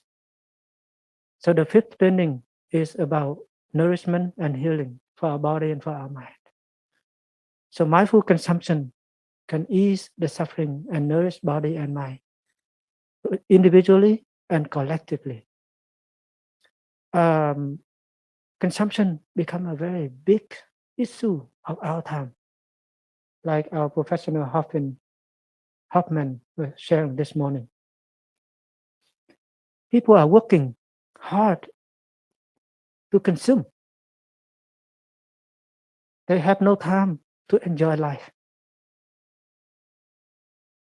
So the practice of Buddhism, of the Buddha, first of all, to learn how to dwell happily and peacefully in the present moment. The past already gone. The future is not yet there. There is only one moment for us to live deeply our life. That is the present moment. And this teaching is taught in the sutra for white people. And he reminds us many times in that sutra. Krista Dhamma Sukha Vihara. So the Buddha was just not mention about suffering. He also mentioned about the goodness, the wonders of life. And he himself enjoyed the sunrise, sunset, the beautiful city of Vesali. Yeah. So we should have the time to sit down in order to appreciate a cup of coffee, of tea. We should be able to learn to appreciate our loved one when she is or he is still there with us.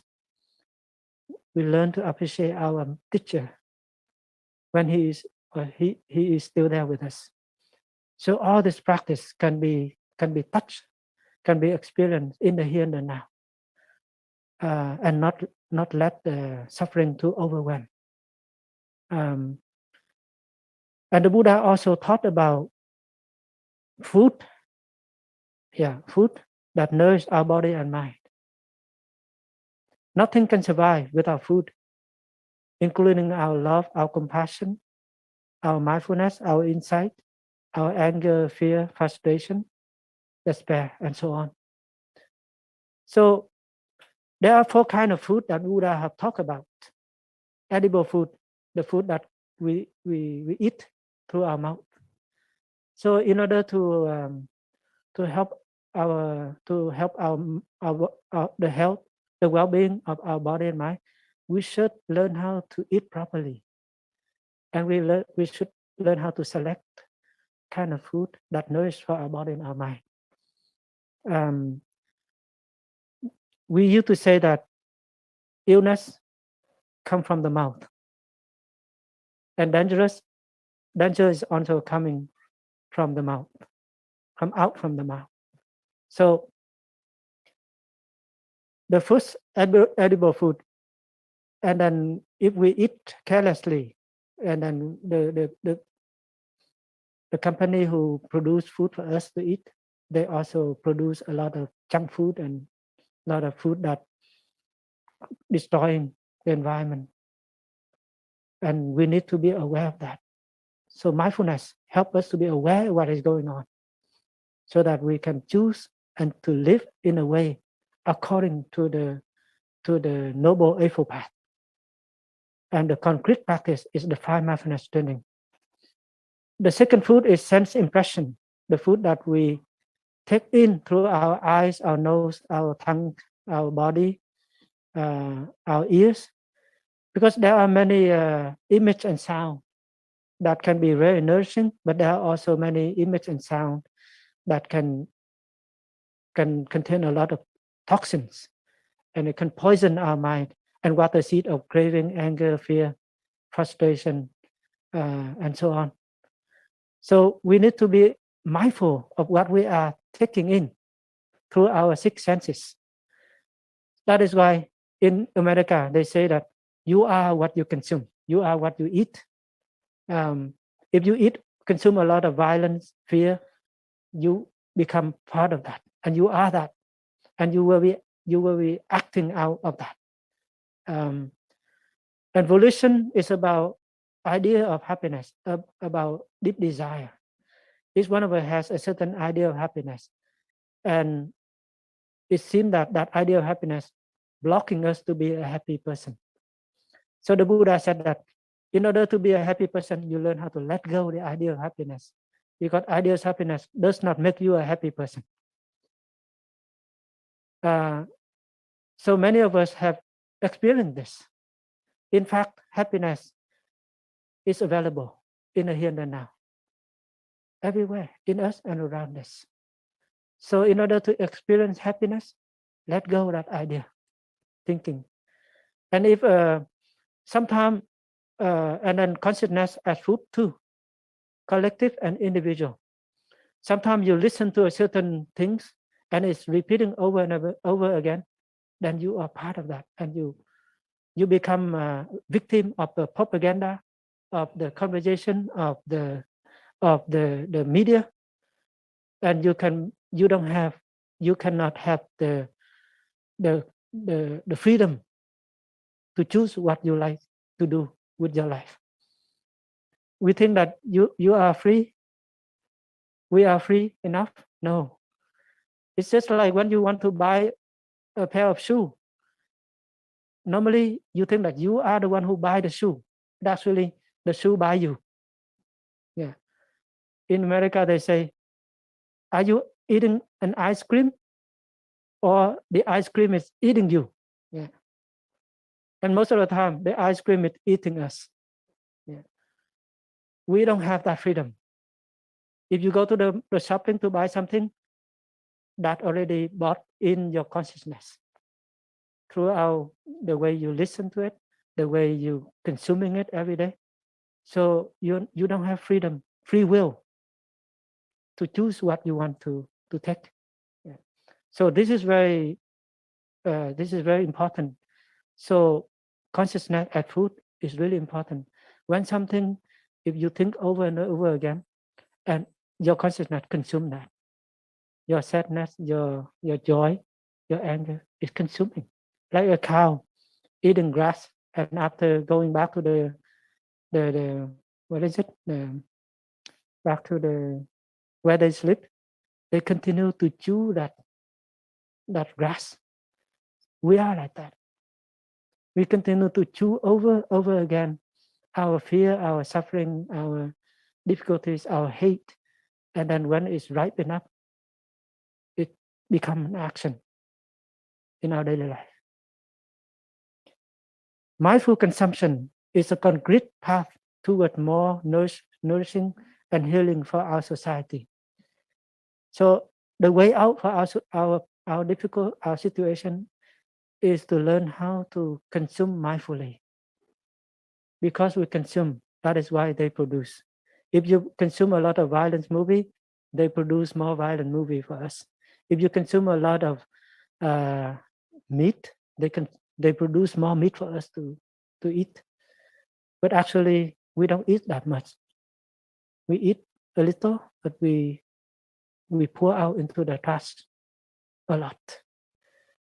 And then there are people also eat to just cover up their loneliness, their suffering, their despair. That is why diabetes become. That is why gaining weight become a big problem. Yeah, sometimes they eat, but they don't know what they are really eating. Yeah, they just eat, and they don't exactly aware of it. That is why getting fat has become a big issue of our human being in our time. So that is why mindfulness helps us to be aware of all of these things, and with concentration, give rise to insight, and we know what to do and what not to do. So the insight of interbeing help us to know that we are deeply interconnected with everything else. If we want to take care of the situation, first of all, take good care of our fear, our anger, our difficulties, our suffering inside. And with understanding, compassion, we can act so that we can help to transform the situation around us. So climate change, war, conflicts, family broken, depression, so on. All these things can be transformed if we are able to walk on the path of the noble eightfold path. Concretely practice the 5 mindfulness training. This is Buddhist sila, Buddhist precepts, but presented in a very concrete and new way that can be respond and relevant to our time. So this is reflecting clearly about the teaching on the Four Noble Truths and the Noble Eightfold Path. And this is the Buddha Genesis, the Buddha way. And I think on this occasion of the Vesak, we are revealing the Buddha teaching, and we can apply it into in our time to help us transform ourselves and our society and the earth. And I think we can do it as a Sangha. This is the 5 mindfulness training can only be achieved with the support of a community of a Sangha. So that is why everywhere our teacher go, he share about this practice. And even Christian and Jewish, they still practice the 5 mindfulness. So you don't have to be a Buddhist in order to practice the 5 mindfulness training, because this is universal. And whether we are Buddhist or non-Buddhist, we can all practice, and we have the right to benefit the wonderful wisdom of the Buddha as one of the elder brothers among many elder brothers in the spiritual family of humankind. So we should not have that kind of discriminative thinking and views that can block us from benefiting wonderful and deep teaching of many beautiful spiritual teachers. The Buddha is one of them. So the text of the 5 mindfulness training is available on internet, and if you are interested, you can go on and take a look at it in a fully text about each trainings.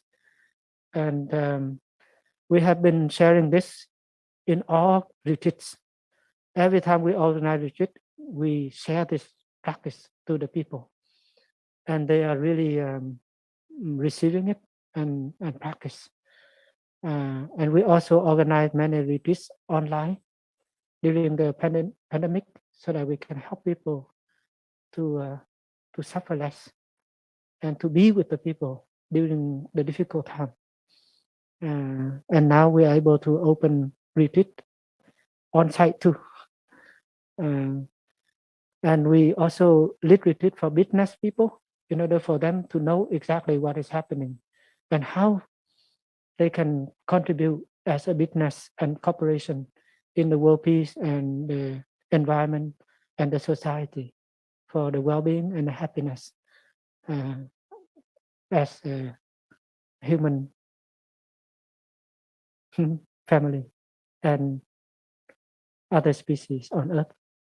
So thank you for your listening. I think it's time. Thank you very much, Venerable Chan Papniam, for an inspiring and enlightening presentation that reminds us all that we have so much and much more than enough to be happy and to be thankful for, and for sharing the way out of global crisis with 5 mindfulness training. It's really impressive how the deep listening and nonviolence communication can help us in the conflict and the war between different national and races. And I really like the concept of developing collective awakening, because I've heard about mindfulness in parliament and the adoption of mindfulness in public policy. And I think that's really, really powerful. And I'm sure that there will be a lot of interesting questions from the audience, both on site and online. So now we are arriving at the discussion and Q&A session, and we have about 20 minutes. So anyone who has question, feel free to open the microphone, introduce yourself, and ask the question.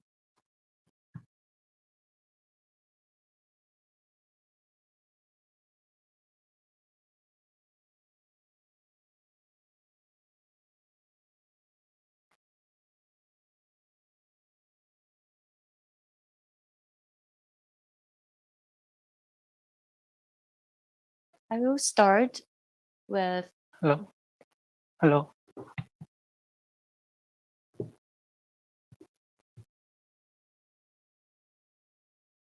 Thank you very much.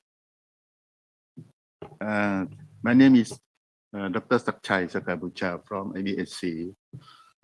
I am very happy for today to be a part of this meeting.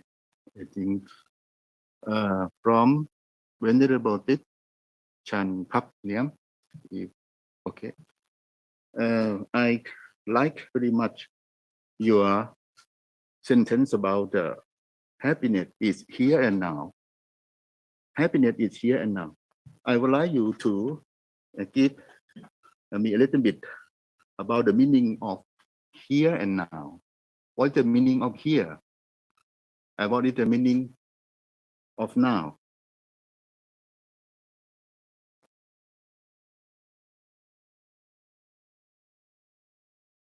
As I mentioned in the sutra, the Buddha mentioned the term Krista Dhamma Sukha Vihara.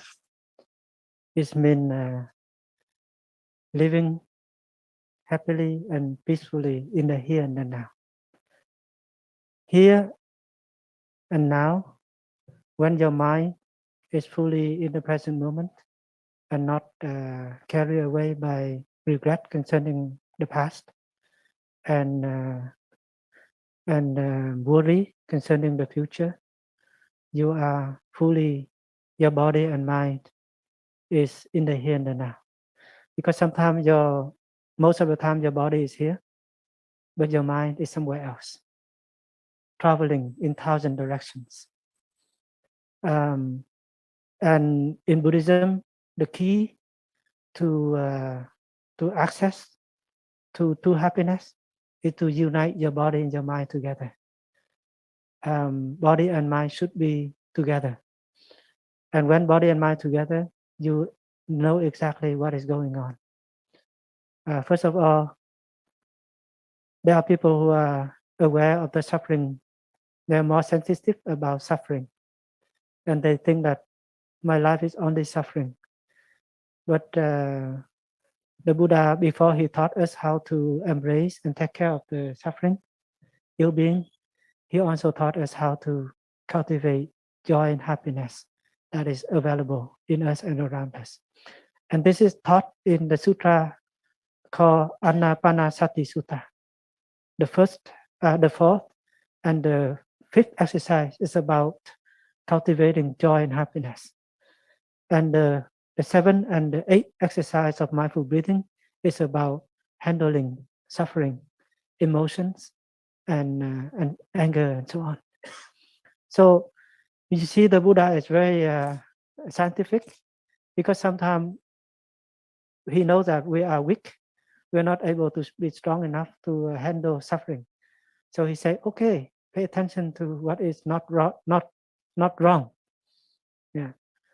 So when we are able to generate moments of joy and happiness in our daily life, we're able to be strong enough and balanced enough in order to embrace and take care of anger. So as a practitioner, we should not afraid of the suffering. We're only concerned about whether we have the path to practice or not. And we are luckily, we have the path. And if we are really taking the path, then we are able to handle our suffering. So happiness does not mean happiness is here and now, does not mean that there is no suffering around us or in us. But we are aware the suffering is there. But we are happy, we are not afraid, because we know the technique, the way in order to handle and transform suffering into joy, compassion, and understanding. So that is why two ways to access to happiness. The first way is to get in touch with the wonders of life. And the other ways is to look deeply, to embrace, to calm, and to look deeply into the nature of suffering in order to understand. When understanding is there, compassion is there, suffering can be transformed into joy and peace and happiness. So as a practitioner, we should have that insight into being, to see that suffering and happiness are not two separate entities, just like flour and garbage. Without garbage, there will be no flour. Without flour, there will be no garbage. So looking deeply into flour, you see garbage. Looking deeply into the garbage, you see flour. This is the insight, the right view, insight into being. So we should not wish that suffering should be erased. Suffering can only be transformed into joy, compassion, freedom. But suffering continue to be part of the wisdom. Without suffering, wisdom cannot be itself. So that is why Buddha Dasa said that wisdom can be a prison. Can be a prison. Yeah. If we attach to the wisdom, because wisdom is an organic thing. Wisdom can continue to grow. Can grow. So there should not be a complete enlightenment, because if it is complete, then it cannot go further. But in Buddhism, all views is wrong views. So we should be able to let go in order to continue to go deeper into exploring the insight Okay. Okay. Thank you. Now we have the audience from online, Kunitara Meiti. Please open the microphone and ask the question.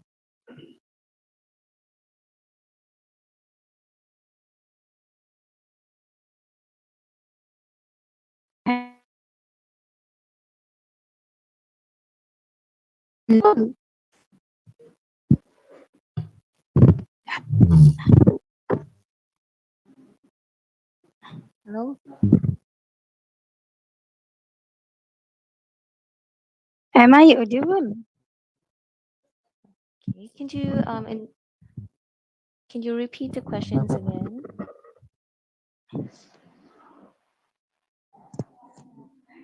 Yes.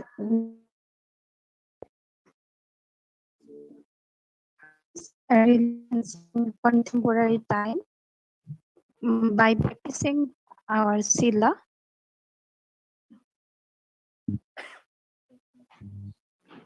I think there is some connection problem. So can you instead type in the question in the chat box, please? And now the audience in the room, if you have any question, feel free to speak.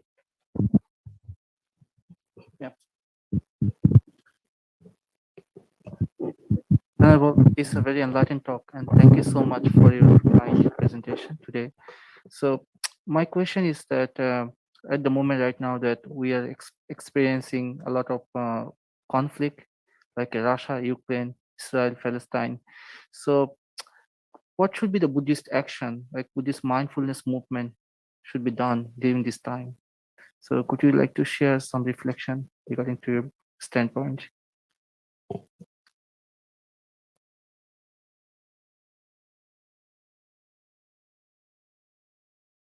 You repeat the first part of the. Sorry, my point is that in this time, like we have a lot of destruction on the outside, like some conflict is going on, such as Russia and Ukraine, and Israel, Palestine, and some part in Sri Lanka as well, something going on. So what should be the Buddhist mindfulness action and approach? What should be the right approach that Buddhist can be contribute in this time of conflict and crisis?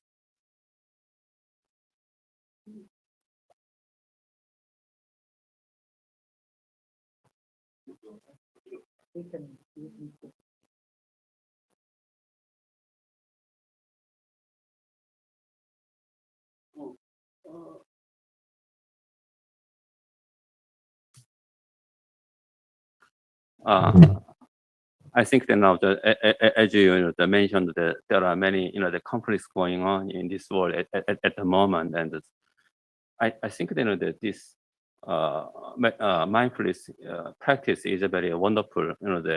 It can be a wonderful solution, but it's not really direct solution to every the problems of conflicts. So, but if we pay attention to the detail, maybe we are going to lose the mainstream. So I think that the mindfulness, we have to see this mindfulness from that kind of broader perspective. So I think that even though the situations are different, but if they can get access to this the approach, I think it can be very useful. Though in the middle of war, maybe we cannot recommend them to practice mindfulness in the middle of the war, but at least this Buddha's teaching, if we think of Buddha times, at that time also it was a time of so many conflicts. Buddha's time was not a time of the peace. That's why in the middle of many conflicts, our great leader Buddha came to the world. So in this sense, the Buddha did not really provide any specific answer to many conflicts at that time, but he did try to provide the essence or the main thing what we have to look for. So in this sense, we have to think about this mindfulness, and the mindfulness, that can, that provide people something we really look for, we really should take for a kind of, the point of, our life. I think in the sense, the mindfulness has many meanings, I think. Yeah.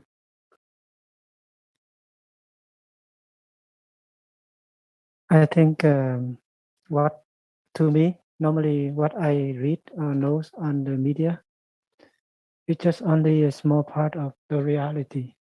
So it's quite difficult to understand exactly what is happening. Because to me, normally I don't believe 100% on what is written on the news.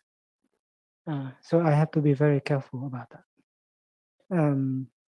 Otherwise, you can be caught into the media collective thinking, and then we can get into thinking that the A is the cause of the situation, but maybe A is not truly A.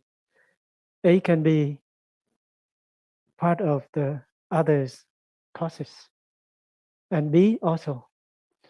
So sometimes you have to really listen to A and listen to B and listen to C too, in order to have a big picture of a whole reality, so that we can know how to act correctly in order to solve the situation. So deep listening and loving speech is a wonderful tool to practice to help solve the situation. So sometimes, as we have to collaborate with monks and lay people, and the people in the situation in the government who are caring for human rights and peace, so that we can create a kind of effect and get how to access to the higher government political members, so that they can hear our voice. They can hear our voice. Just like when our teacher, he traveled during the Vietnam War, he traveled to the United States and Europe and Australia and even in Asia to meet with a lot of influential people who are caring for human rights and peace and so on, so that to get them help, so that they can talk to the government members, so that we can change the situation like that. So I think as a Buddhist members, whether we are monastic or lay, we continue that kind of way, just to connect to people who are influenced, and so that they can help us voice the voice of peace and love and well-being.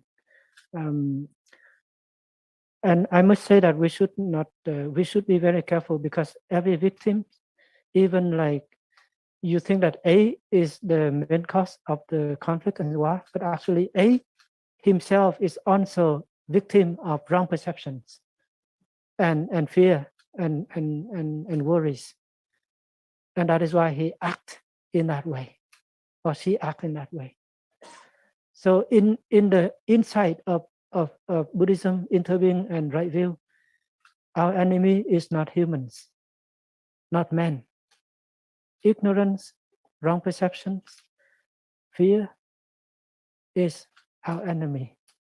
But even fear, wrong perception is not our enemy. They are the substance to help us understand things in a deeper way. So living in the time of media, we should be careful with ourselves, so that we can stay firm in the practice of mindfulness and concentration and insight and compassion, so that we don't take sides. Yeah. as the heart of Buddhist practitioner, everybody become the object of our love and compassion. So I would say that there are many reasons behind it. There are many causes behind it that we don't know. You know, the iceberg, sometimes we look on the top of the surface of the ocean, we see a little bit of it.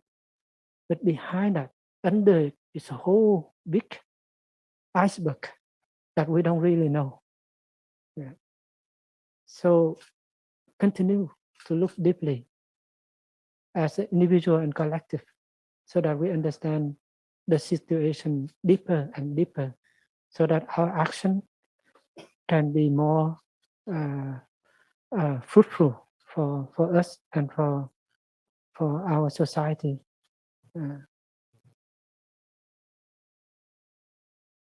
Thank you, Venerables.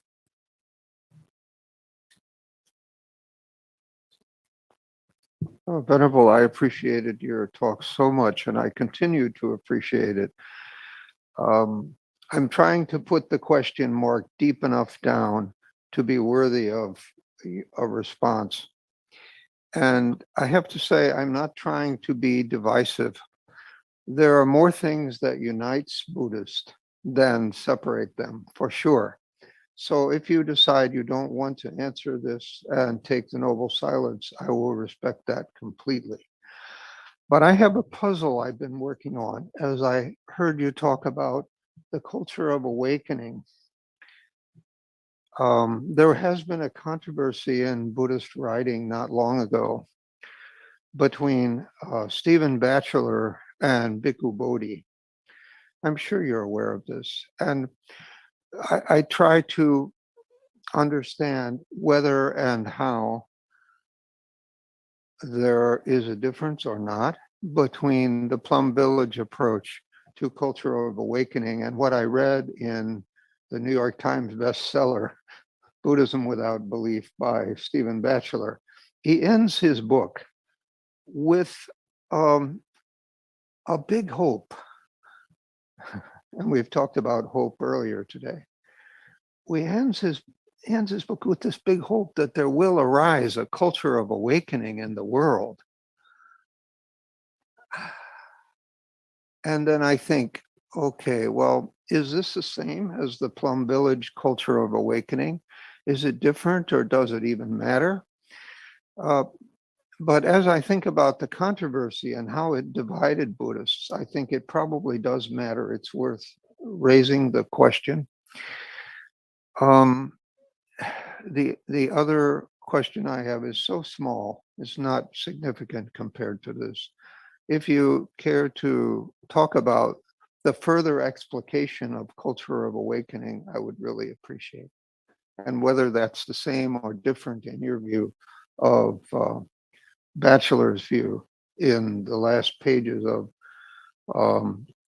that so influential book, but maybe not so profound. I don't want to make a judgment, but certainly so influential book, Buddhism Without Belief. So. In the Buddhist insight, there is a kind of insight called neither the same nor different. Not same, not different. This is a wonderful insight. Even Buddhist practice culture is without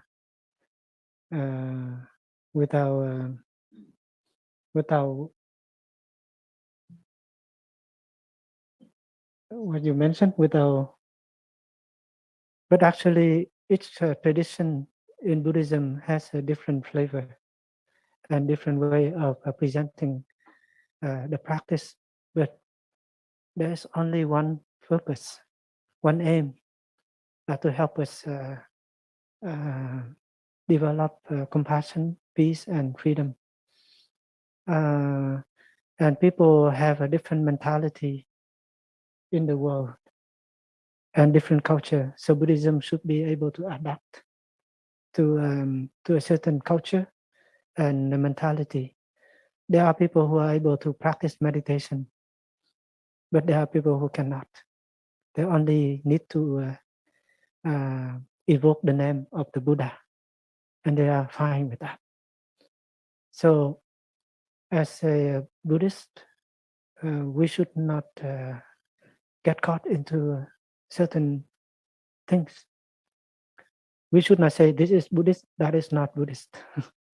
Yeah, because Buddhism very flexible, and it's like a water that flow. You go into a round bottle, it become round. Go into a square, become square. But it has a role to play. So we don't say that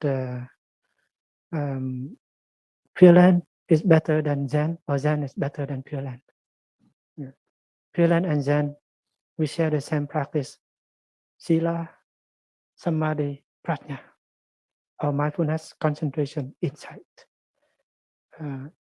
If we don't carry this three holy energy in our practice, that is not true Buddhism. So I think Buddhist culture can manifest into a different style of teaching and practice, but it can carry the true substance of the Buddha teaching concerning the Four Noble Truths and the Noble Eightfold Path as a scheme of teaching. And any develop or practice and writing should base on that in order to spread the Dharma in a very effective way. So I think I think our teacher also say that Buddhism without borders. Without borders, it means Buddhism can be a global global practice. And actually, Buddhism is not a religion. It's not exactly a religion. Yeah. It's just a way of life that helps us to cultivate peace, happiness, compassion, understanding, and harmony. And everybody can practice, even children. Children can practice Buddhism very well, and they are able to transform their suffering. And that happened a lot in our retreats.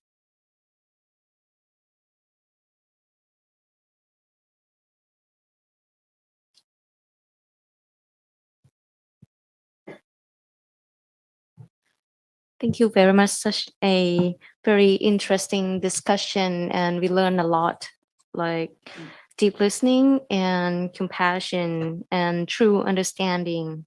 And by spreading the mindfulness to the leadership level, we can multiply and we can exponential the impact to the global crisis. And now we are at the end of our panel discussion, so I would like to hand on the stage to Prat Maha Ashira, please. Okay, thank you, Ms. Mina Titikunsuri, for doing such an extraordinary job today. Actually, I do have one more question, but I'm not sure we are out of time. And Venerable Ong Tuan also had one question regarding something. So I'll let you ask first. Actually, I don't have question, but I would like to share something. Yeah. Related to this morning section, we have the question from our moderator. She asked about how to merge the mindfulness into our daily activity, something. So it made me remember three events in my life. The first is I went to Wat Pa Nanachat, yeah, in Udon Ratchathani, with our group of MA students, and traveling there, and we see one pie, one poster, and making by the disciple of Ajahn Chah. They write something like, if you have time for reading, you have also have time for meditation. Okay, thing one. Another event last 2 years, COVID-19 pandemic is very, very bad, very terrible in Vietnam. And one clip from the TV channel, they show the doctor saying something with the patient at that time in Vietnam, and the patient something like breathing very fast because of her lung damage. And I carefully listened to, because I want to know what the doctor say to her, and the doctor say, "Please calm down, focus on your breathing, slowly, slowly." And then the patient become more calm down and feeling better. Before she breathe very fast and shake her body and ask for help from other people. But later on, follow to the guidelines of the doctor, she become more peace, more calm, and better. The last one, that I have met one Zen master. We talked together and we discussed about mindfulness practice. I asked him the question like this morning, moderator asked to the speakers, how to apply mindfulness in our daily practice. And the answer from him, he said that what usually most of the time present in your life, 24 hours, what is the thing that's always present in your life? This thinking or breathing. And I tell him that my breathing, my breath. He say, yes.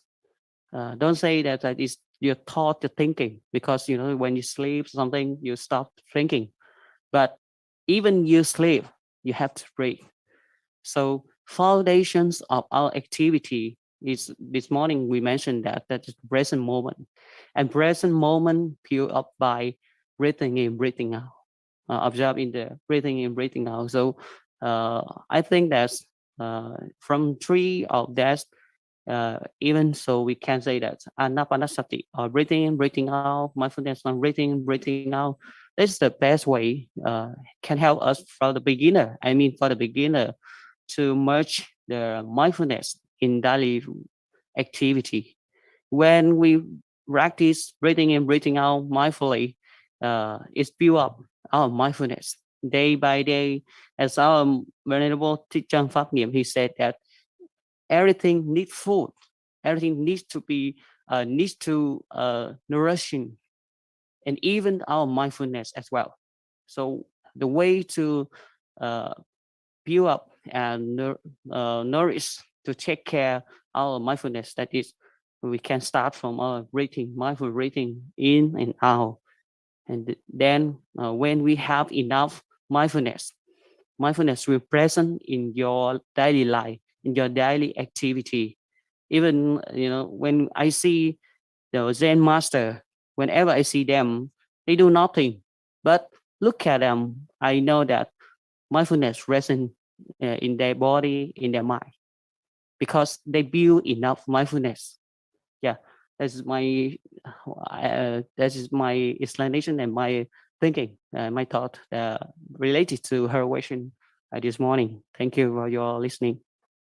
Okay, thank you very much, Venerable Tuan, for sharing your thoughts to all of our audiences. Now we have come to the end of this forum for today.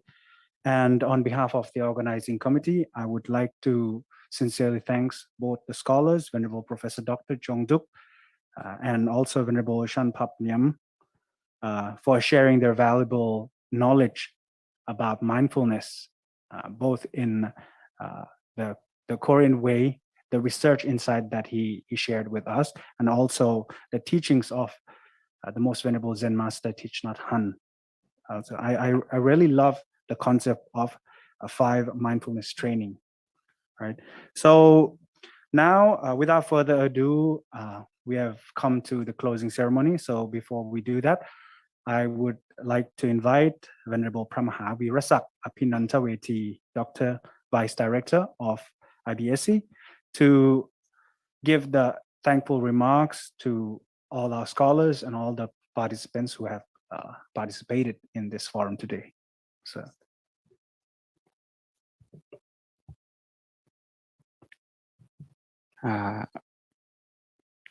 Good afternoon, Mahasangha, venerables, scholars, and brother and sister here on site and also from online. So first of all, I would like to say thank you so much to every scholar, both from the first sessions, the morning sessions, mindfulness practice in the time of crisis, and the afternoon sessions, mindfulness, how mindfulness heal global crisis. I really hope that all participants enjoy both sessions. Also, I really enjoy to listen and get and understand and get the new knowledge, wisdom, and your experiences to apply in my practice as well.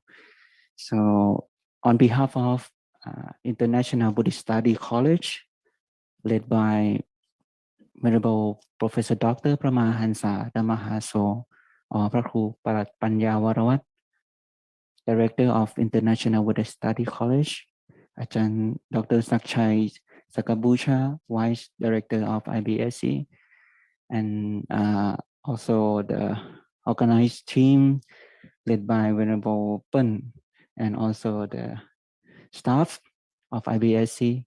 So we would like to say thank you so much for all of the scholars, and also thank you Venerable Ashira, Prama Ashira, and Kun Meena Gitti Kunsari for moderator for today.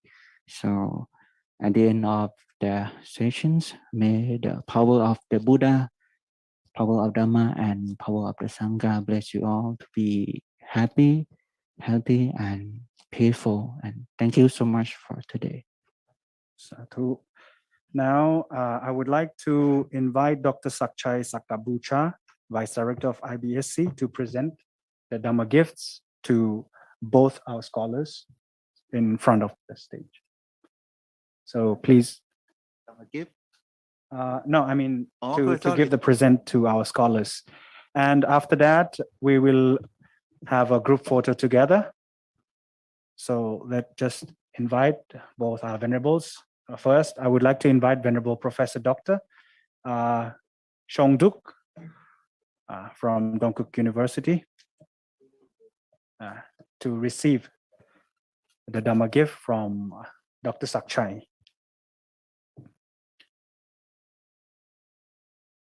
Okay, so, okay.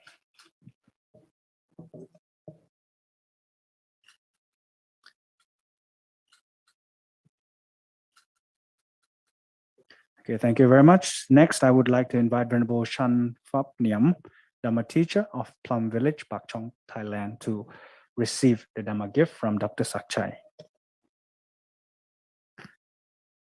Yeah, so once again, on behalf of the organizing committee, I would like to thank all the scholars, both from this morning session and afternoon session, and also all the participants, both on-site and online. And as the IBSC team or the Mindfulness Forum team has already posted the questionnaire, the survey satisfaction on the chat box, you can complete, and the certificates of the participation will be sent it to your emails later. And also thanks to Kun Meena Gitti Kunsiri for being such a wonderful moderator for today. Without her, it might be a difficult job for me as well. So okay, now we should have a group photo together.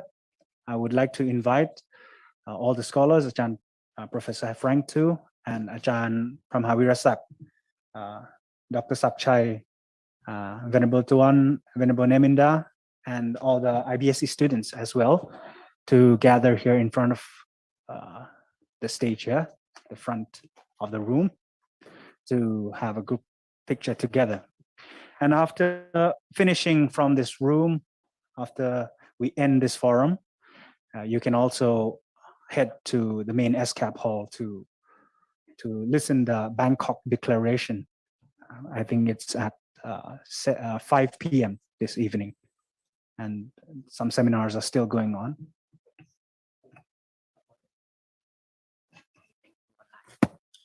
And thank you to all the participants online as well.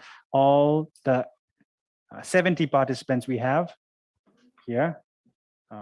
Really apologize if I couldn't get to you today in person, but however you participated this forum, it is so much for us, especially the IBSC team and the forum team. I think someone needs to capture the screen to take the group photo as well. So thank you very much.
So thank you once again. So you can head to the main SCAP hall as well to join the main event today. And also thank you all the participants online. Okay, we'll see you again in the next academic seminars.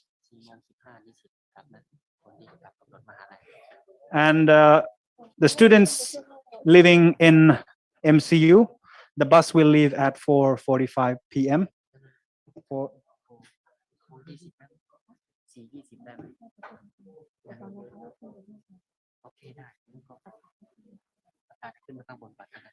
Okay, so please head to the main SCAP hall to join the main event for today. And please stay tuned. The Venerable Pern will inform you about the bus to leave to MCU. So thank you very much.